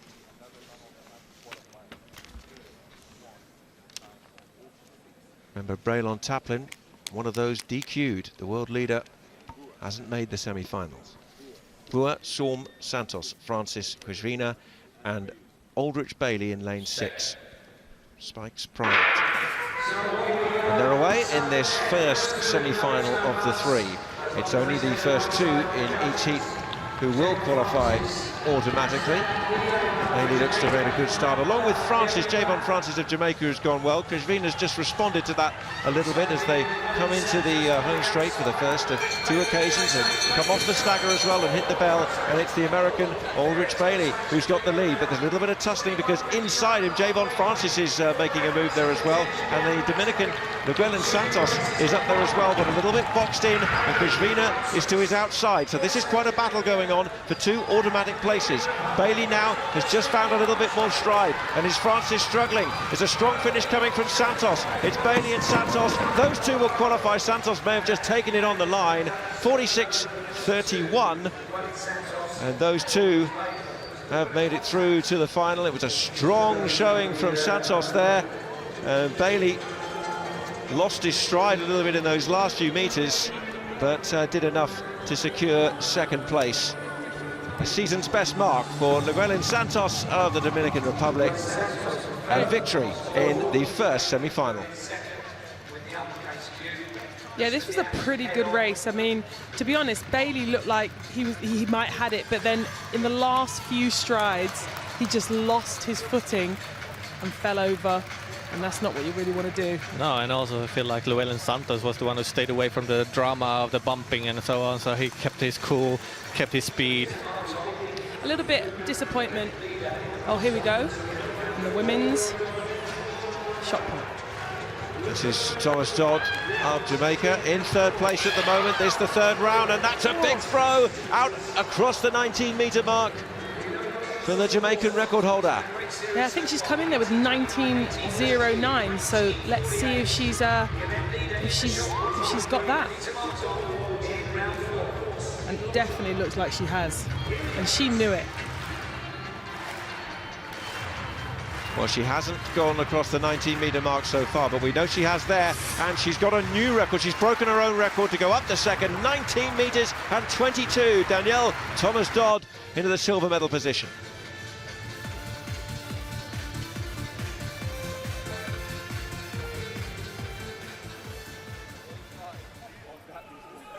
Time for our first medal ceremony of the evening, and it's sure to be one very well received. Ladies and gentlemen, the medal ceremony for the pentathlon women.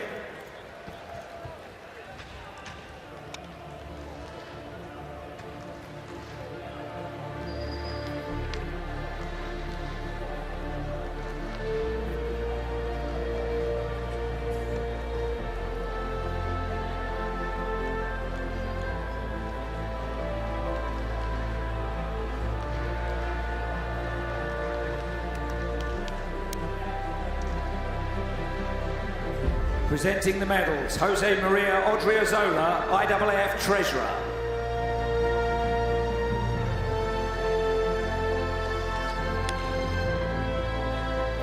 Bronze medalist, representing Cuba, Yorgelis Rodriguez. A standing display of high jump, long jump, and Rodriguez just found that strength to hang on in there in the 800 metres. And she gets the bronze.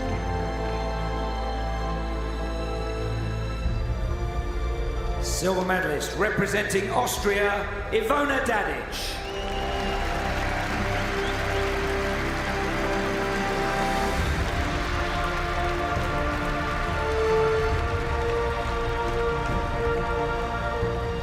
Dadic gave it everything and was very close to Johnson Thompson.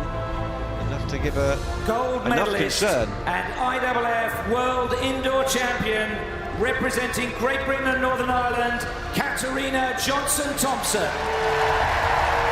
But she wasn't to be beaten. The broad smile is back to KJT. She's a world champion in Birmingham.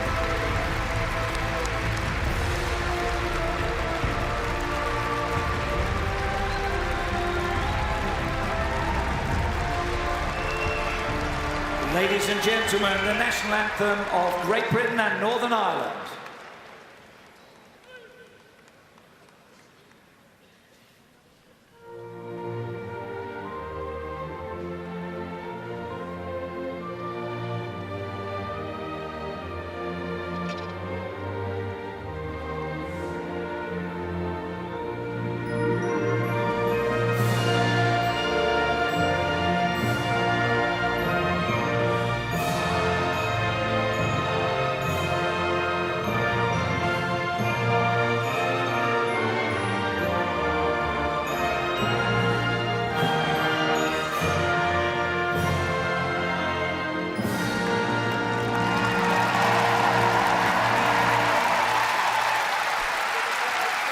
Well, a great scene for the home supporters and potentially another big breakthrough moment in the career of such a talented multi-event athlete.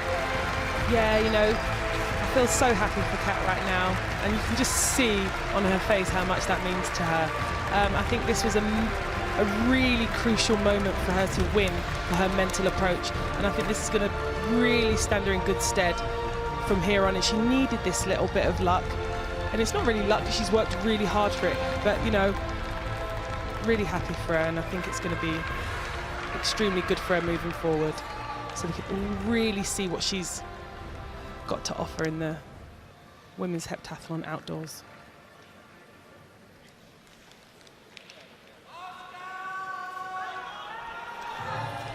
A great moment. Congratulations to all three medalists who've been up there on the podium.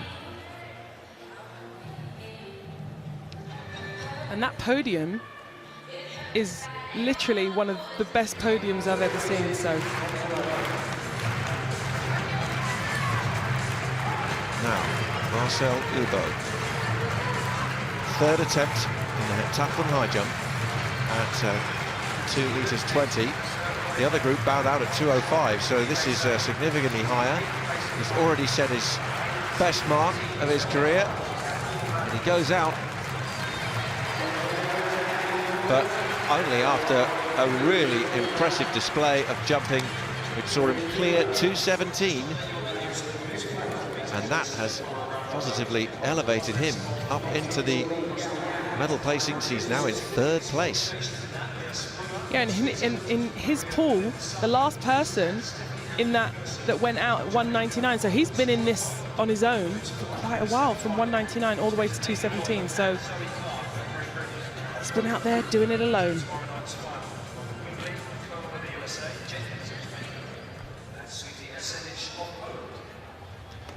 Summary there of the high jump. So Michael Ubo of Estonia, 963 points. A big win for him, 2:17 meters.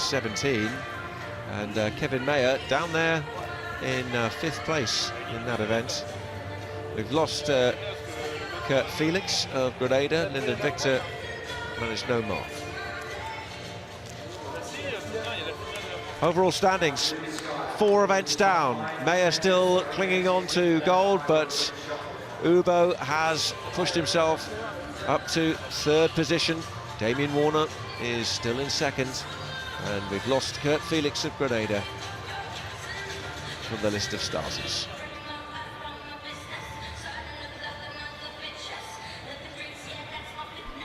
Second semi-final, men's 400 meters. Michael Cherry's gone 45.53 this year. That's inside the world's top 10. So we're ready for the second of 3 semi-finals of the men's 400 metres. 6 athletes going, all lanes loaded. Let's get ready to welcome the athletes. Pauline Uber goes in the shot. In lane 6, former World Junior Relay gold medalist for USA, Michael Cherry. In lane 5, the national record holder indoors and out, representing Spain, Oscar the record mark for his country, Oscar Huzilos. 45.86 is his season's best. That's the best mark he's achieved in his career. Here's Rafał Amelko. He's a double medalist at past European Indoor Championships from Poland. 20-year-old British athlete Lee Thompson, the UK #1, will get a huge reception here by a crowd who've already seen one British gold medal tonight. Wanda Santos.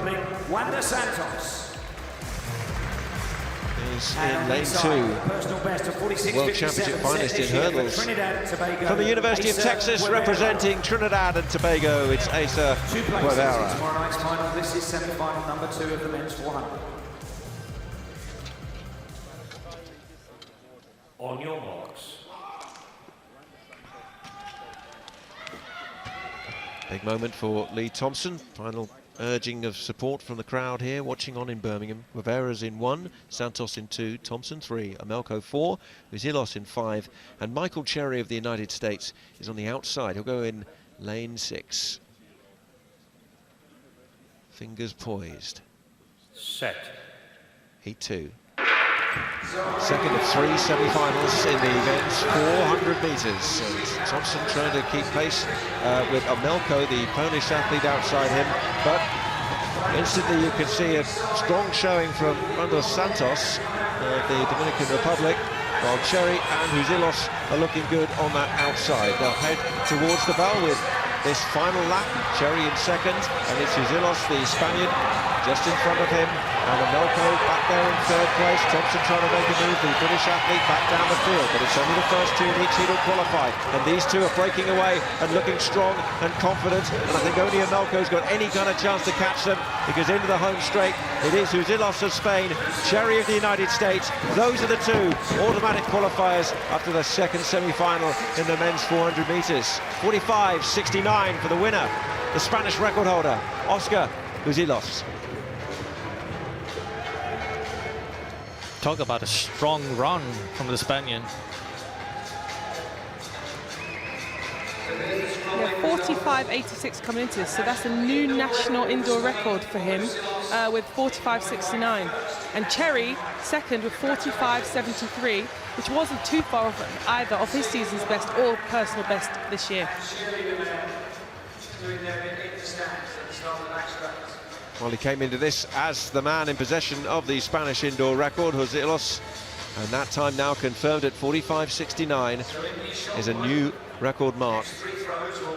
And automatic qualification for the final by that young man, Oscar Uzilos.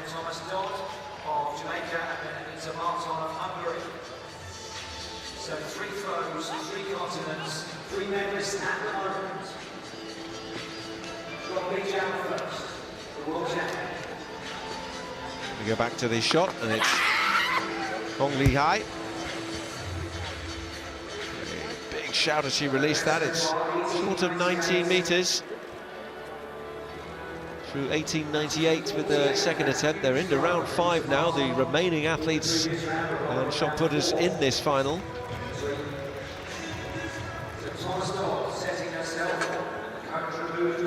Doesn't look like it might have been an improvement. It's 18.81. She remains in the bronze medal position.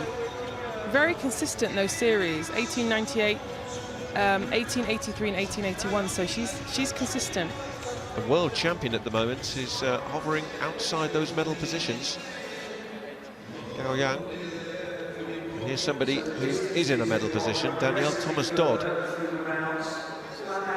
Psyching herself up. She had a no-throw with her 4th attempt. But her mark of 19.22 has her in possession at the moment of the silver medal. That was a national indoor record for her. You sometimes find that when you do something like a national indoor record, you do a massive PB, maybe the next throw or jump can sometimes be a little bit off, or maybe a no throw or jump. So let's see what she can do here.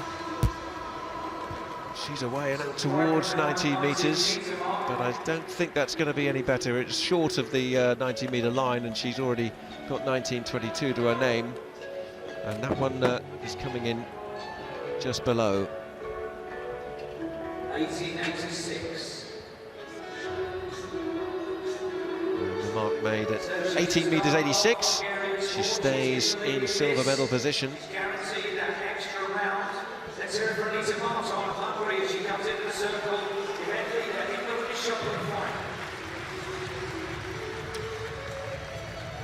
Yeah, these ladies are extremely strong ladies. If you ever see what they can actually squat and bench, I remember being in the gym because Valerie Adams used to train at Crystal Palace where I used to train, and she was benching for reps like 130 kilos in the bench press. So very strong ladies, but very, very fast and dynamic also. Yes, that is often the thing that surprises. They have to build themselves really strong, but there's speed as well. That 19.48 is a world lead. She came into the night 3rd in the world this year, and she sends that one away just short of the 19-metre mark. So there'll be no improvement. Yeah, it looked a little flat, I think, compared to the throw that she did, which was, let's see, 19.48. I think that was a little flat, but still pretty good throw. 18.96. Still in gold medal position. Let's confirm some results then. An incredible final in the men's long jump. Echeverria of Cuba with a world lead, 8.46 to take gold, ahead of Manyonga, who came into the night as a favourite with 8.44. He'd been the best in the world so far this year. Marquise Dendy put 8.42 up there with a personal best to take bronze. They were way ahead of the rest of the field. An extraordinary battle which sees the Cuban come out with gold. So let's have the scoreboard right now with the conclusion of 4 of these 7 events, with the next 3 to come tomorrow. From field to the track, and the results of the first of the 3 semi-finals in the men's 400 metres. Miguel Santos with a season's best 46.31 ahead of the American Aldrich Bailey in 46.33.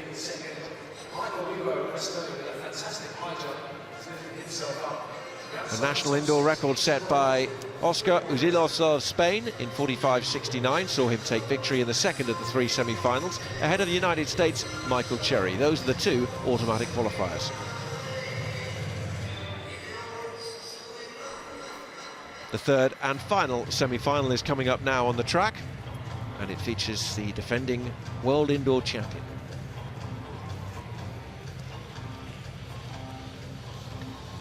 So we are setting ourselves for the third and final semi-final of the men's 400 metres. Lanes 1 to 6 occupied, challenging for just 2 berths in the final. In lane 6, here's Dion Lendor of Trinidad and Tobago. Dion Lendor. He's a 2016 bronze medalist in this championship. In lane 5, Luka Janasic, the European under-23 champion from Slovakia. 46.02 his best mark. The Czech defending champion, Pavel Maslak, goes in lane 4. Strong performance in the heats from Youssef Karam, second in the Asian Championships. And he was impressive earlier today. Chidi Okizi of Nigeria will go in lane 2. And the man who finished just behind Karam in those Asian Championships, Mikhail Litvin, is on the inside in lane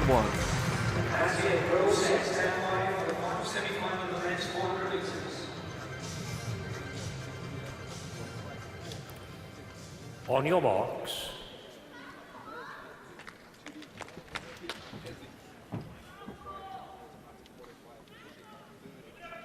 So they settle in their blocks for the third and final semi-final in the men's 400 metres here in Birmingham. There are only 2 automatic qualifiers.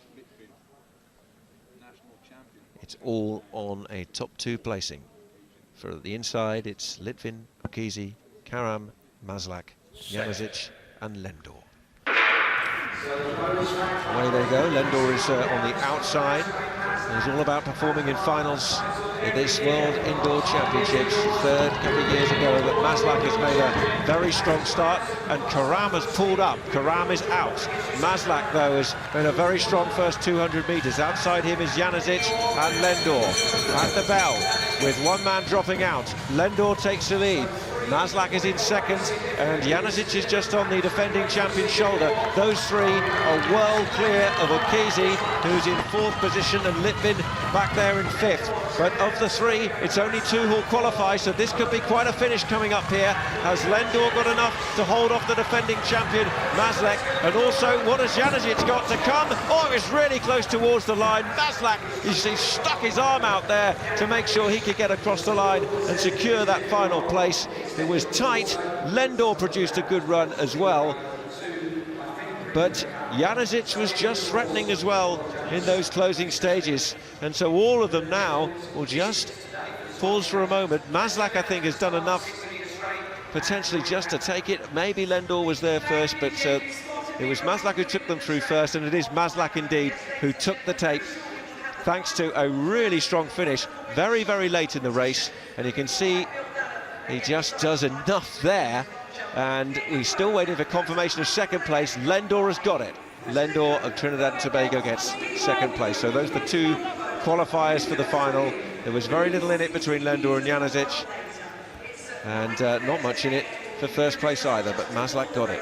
Well, on season's best, Maslak is actually the slower of the 3 with 46.14, and Janasic is 46.02, and Lendor was way out in front with 45.85. So it's good that he got the second place, but you know, that was a great run and a great finish by Maslak. He's known for kind of coming through, and that's, I guess, why he's the world indoor champion. Yeah, he's very tactical also. You see that Janasic is coming up on his shoulder in the last corner. He pushes a little bit faster because he knows if he needs to pass him, he's got to do it in the corner and not on the straight. We're down to the final 4 who get a 6th round throw in the shot.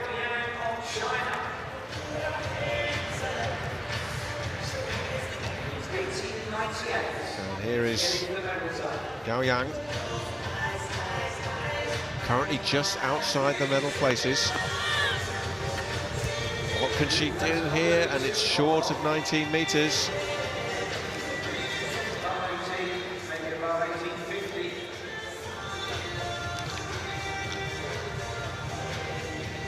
Well, 18.54 was her season's best, but she's surpassed that twice tonight. But 18.51, so it keeps her outside those medal places. It will be 4th place. And now we have the world champion from London, Gong Li Hao. currently sitting in third with 18.98 back in the second round. Gong Li Hao. If any improvement can be offered, she put so much into it. It's gone above 19 meters. But I think her reaction tells you, even though with the white flag, it's not going to be enough to make the improvement required. Danielle Thomas-Dodd of Jamaica currently sitting in second place, with Martin of Hungary, the overall leader. There we go, confirmation. It's a season's best 19.08 and a bronze medal.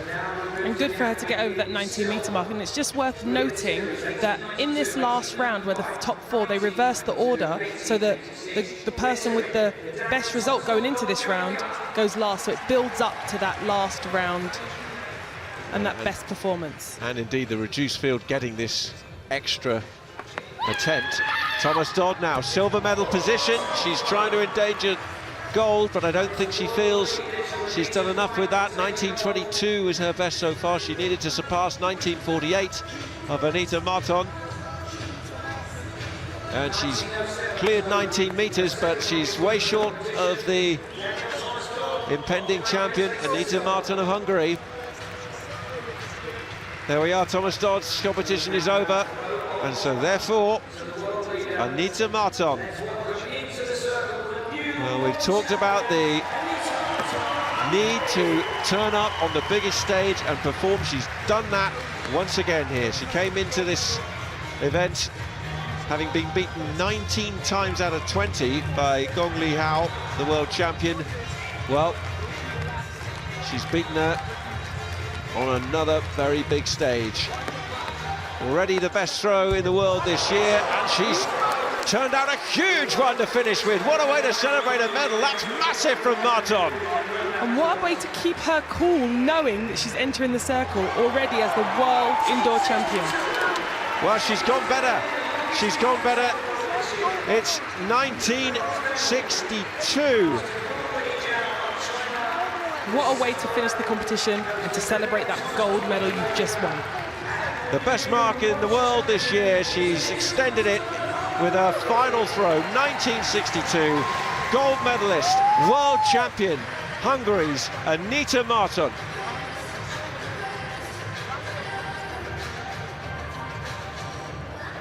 I was actually just about to say, you know, when you go into that circle and you know you're already the gold medalist, I'd probably just go and get my flag and want to do a lap of honour, but this is exactly the reason why you don't. On that last round, she extended her world lead even more. 19.62. I could never perform after I won the medal. I always just collapsed because so emotional. That's exactly, I would have just said, no, I'm not jumping. Give me the flag. I want to go and celebrate with all the people that I know that helped me get there.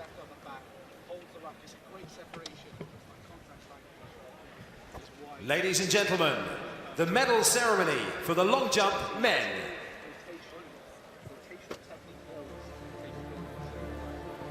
Incredible competition in the men's long jump, and the podium finishers about to receive the accolades and their medals in front of this crowd in Birmingham.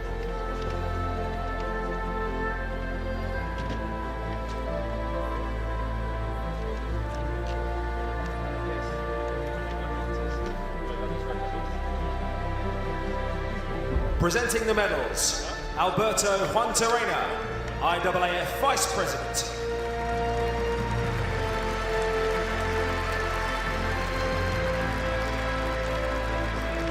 Bronze medalist, representing United States of America, Marquise Dendy.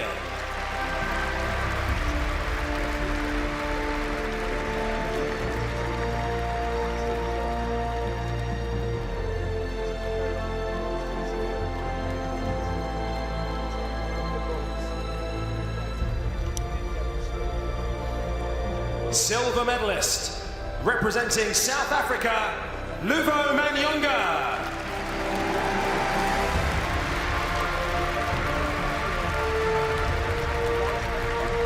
meters and 44 for the South African, who takes silver. And that smile.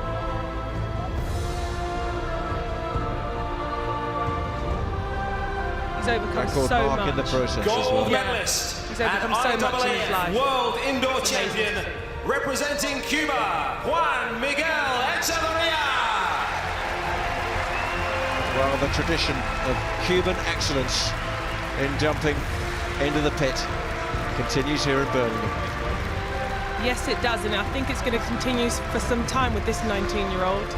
He's got so much more to come. I don't know what he can actually jump if he's jumping 8:46 already. Ladies and gentlemen, the national anthem of Cuba.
Please acknowledge your IAAF World Indoor Championship medalists. Well, they produced one of the great long jump competitions. Gold and a world lead for Echeverria of Cuba. 8:46 ahead of Manyonga of South Africa. And Marquis Dendy of the United States takes home bronze.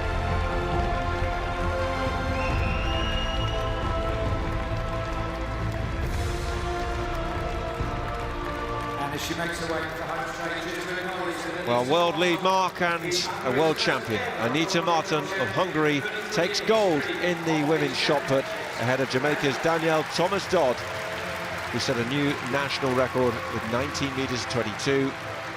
Gong Lijao of China beaten out into third.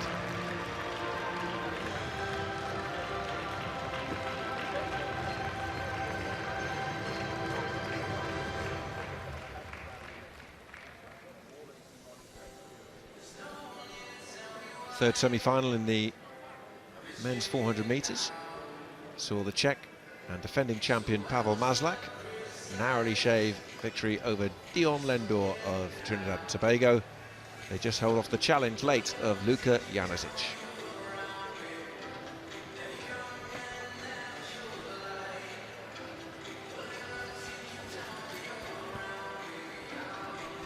Semi-final summary then. Nudillos served Spain with that new record mark, 45.69. Cherry of the United States joins Santos. Maslak, the defending champion, will be back. Aldrich Bailey of the United States, the second American athlete to line up for the final. Take you back to the second heat in the 1500 meters women. Now Barter fell and came in 4:22.40. She was caught by the feet of Quigley, but she has on appeal been reinstated and qualifies, and that just means that we can update the qualifiers from the 1500 meters after that what was deemed unfortunate incident. And there we are, a revised first round summary for the women's 1500 meters. Should be quite a final with Hassan, Debaba and Muir, the medalists in the 3000 meters, all going head to head again, joined by the likes of Arafi, Houlihan, Chebet,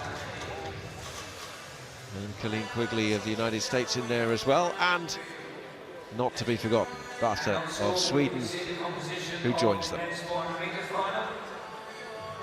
for the USA, one for Spain, one for the Dominican Republic, one for Czech Republic, one for Trinidad and Tobago. Classic.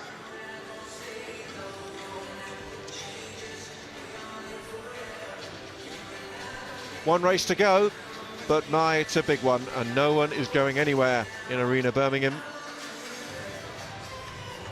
Snow falling outside in the Midlands here in the UK, but inside the action, well, captivating for most. I'm sure she'll be back on the edge of her seat shortly. The Dutch, some of them in there. Still Brazilian shirt showing as well.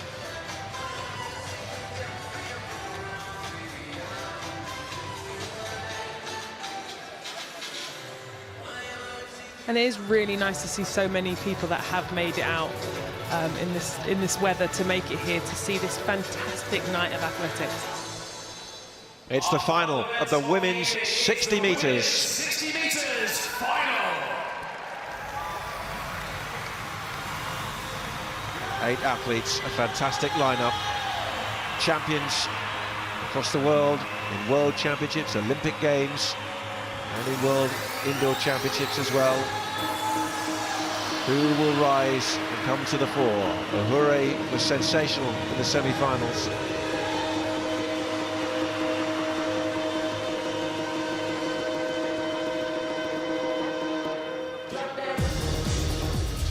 Let's introduce the 8 athletes. First of Here all, they 3 come. times the US Collegiate Champion for It's Jamaica, Ramona Birchall, involved in that really tight finish with Michelle Liai in the semi-final. It was a dead heat between the two. Michelle Liai. Zahi came out there in lane 1, personal best in the heats. Michelle Liai there, who we were talking about with that real battle with Ramona Birchall in the semi-final. Daphne Skippers, second in Portland. Can she go better in Birmingham? Here's Elaine Thompson, missed out in London at the World Championships after a great year in Rio. The World Olympic silver medalist over 100 metres. Here's the third fastest qualifier, one of the 2 Ivorians in this final who are dangerous, Marie-Josie Talou.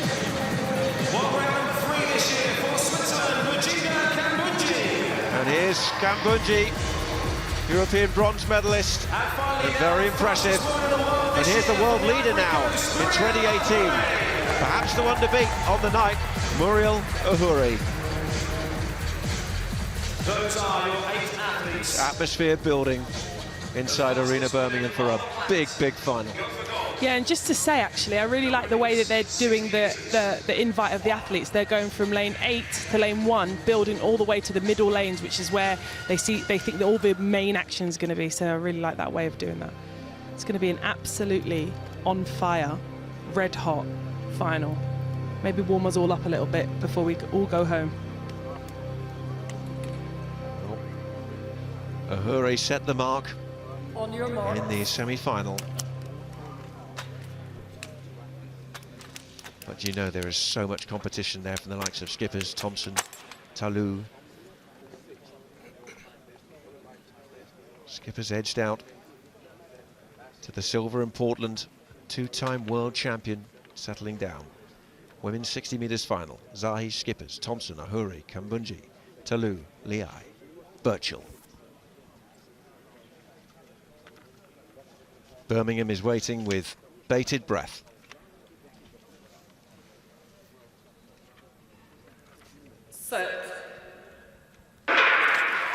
They're away first time. It's a really good start from Ahure. She's got a yard on Thompson. Talou can't respond. This is all about Ahure. And Ahure is the world champion in 6.97 seconds. She was sensational in the semi-final, but she's even better now. What a performance, what a run.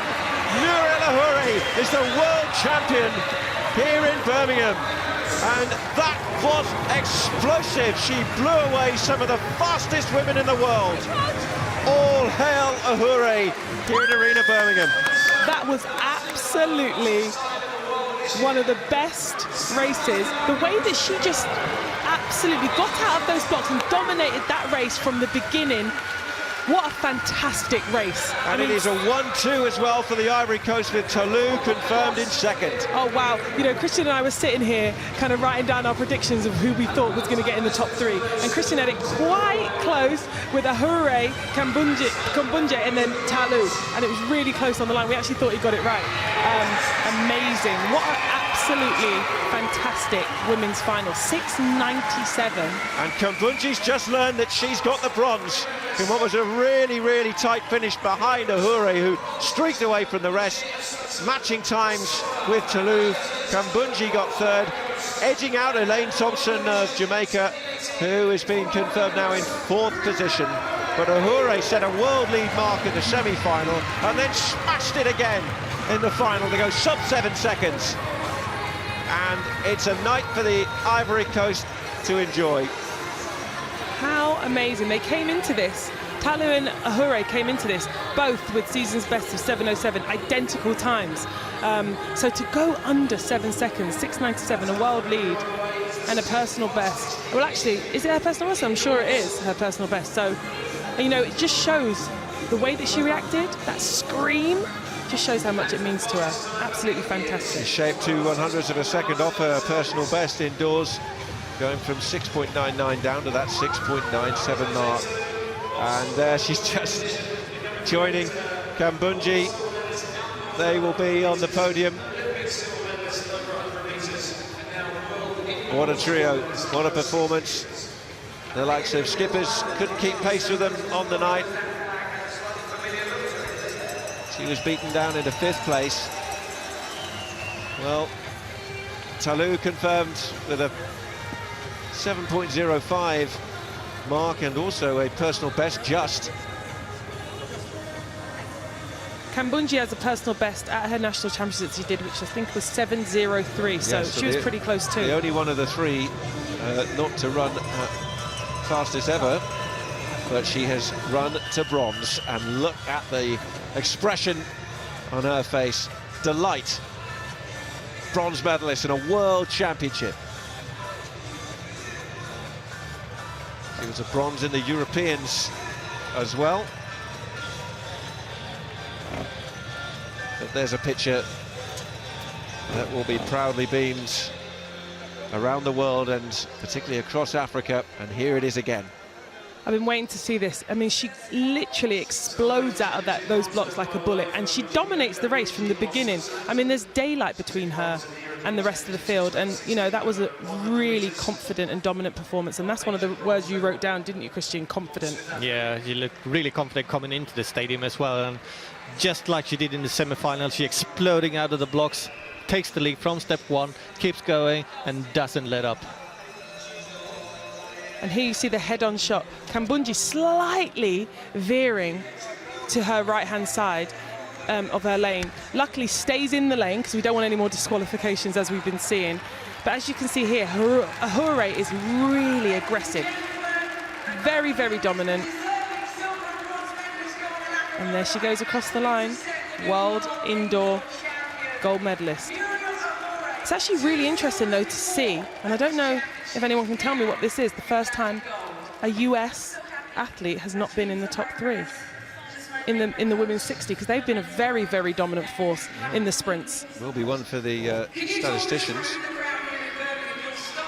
Confirmation of the result, the women's 60 metres final. It's an Ivory Coast 1-2. Ahurey with a world-leading mark and personal best of 6.97 to take gold. And Marie-Josée Talou will be on the podium with her with the silver medal, just edging out Njinga Kambunji by 5,000th of a second, who takes the bronze. Elaine Thompson of Jamaica edged out of the medal places into 4th.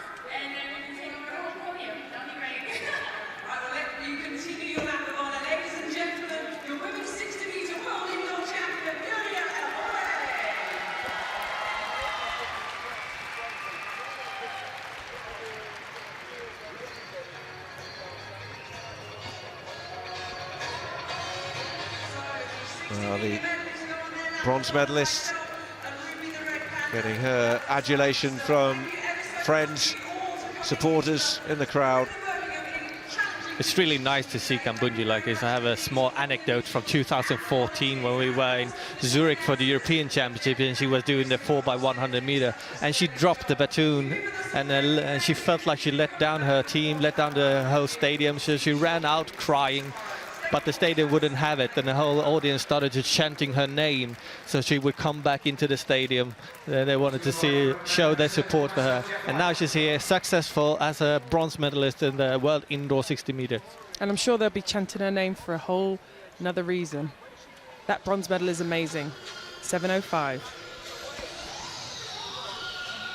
Be really interesting to see her outdoors this season as well, because it feels like she has the strongest part at the end of the race as well, so she might be an even better 100-meter runner this year.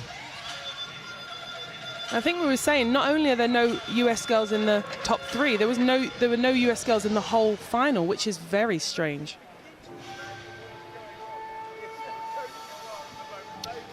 Well, what a session we've seen. Some thoughts from you, Jade? Well, again, I'm exhausted. Definitely feel like I've done more than I did when I competed, but absolutely fantastic men's long jump. That's definitely the highlight, maybe for me, of the championships. Let's see. Well, I can't disagree with that. The long jump was amazing. 3 men going over 8:40 or longer. So that, but also Muriel O'Reilly and 60 meters 6:97, and amazing race from her. Yeah, it was indeed, and absolutely fantastic stuff for the audience inside Arena Birmingham to see tonight. Many of them have had difficult journeys to get here, but they've savoured some truly world-class athletics. What a night we've had on our second evening in Birmingham. This is the long jump they'll talk about for a long time. Echeverria of Cuba, going all the way out to 8:46 to take gold back to Cuba. Sensational performance in what was a dramatic final, with 3 athletes jumping over 8:40.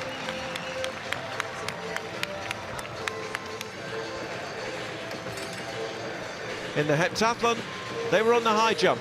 They'll come back tomorrow to finish it off, but Ubo, the big mover, with a fantastic display and a new best mark for him, which lifted him up into the medal positions.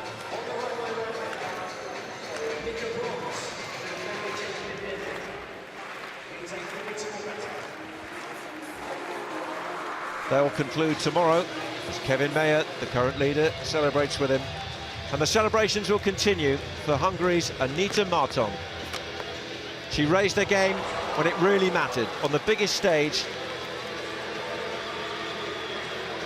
And her throw of 1962, which was her best effort of the night, was achieved in the knowledge that she was already world champion.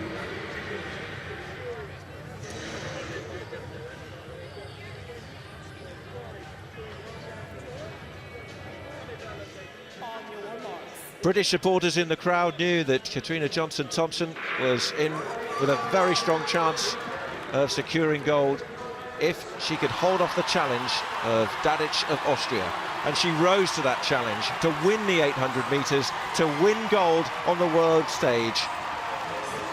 And KJT is a world champion.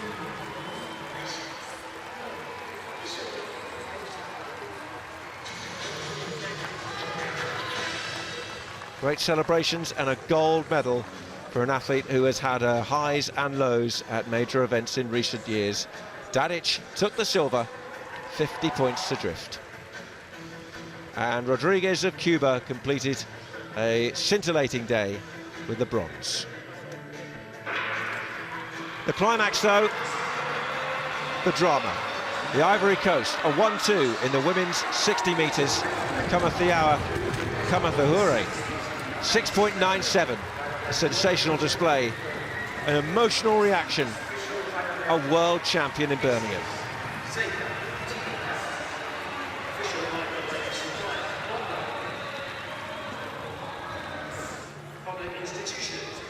Ohure's world lead mark, a new personal best, a world champion on day 2 here at Birmingham 2018. National suppliers, ticketfactory.com, Stratford, EFM Global Logistics, University of Birmingham, Heineken. Event connects. Well, that dramatic display by the Ivory Coast means they've rocketed to the top of the medal table with a gold and a silver, ahead of Cuba, who have a gold and bronze. Great Britain and Northern Ireland now have 2 medals as well, the host nation. United States still waiting for a first gold, as are the Jamaicans.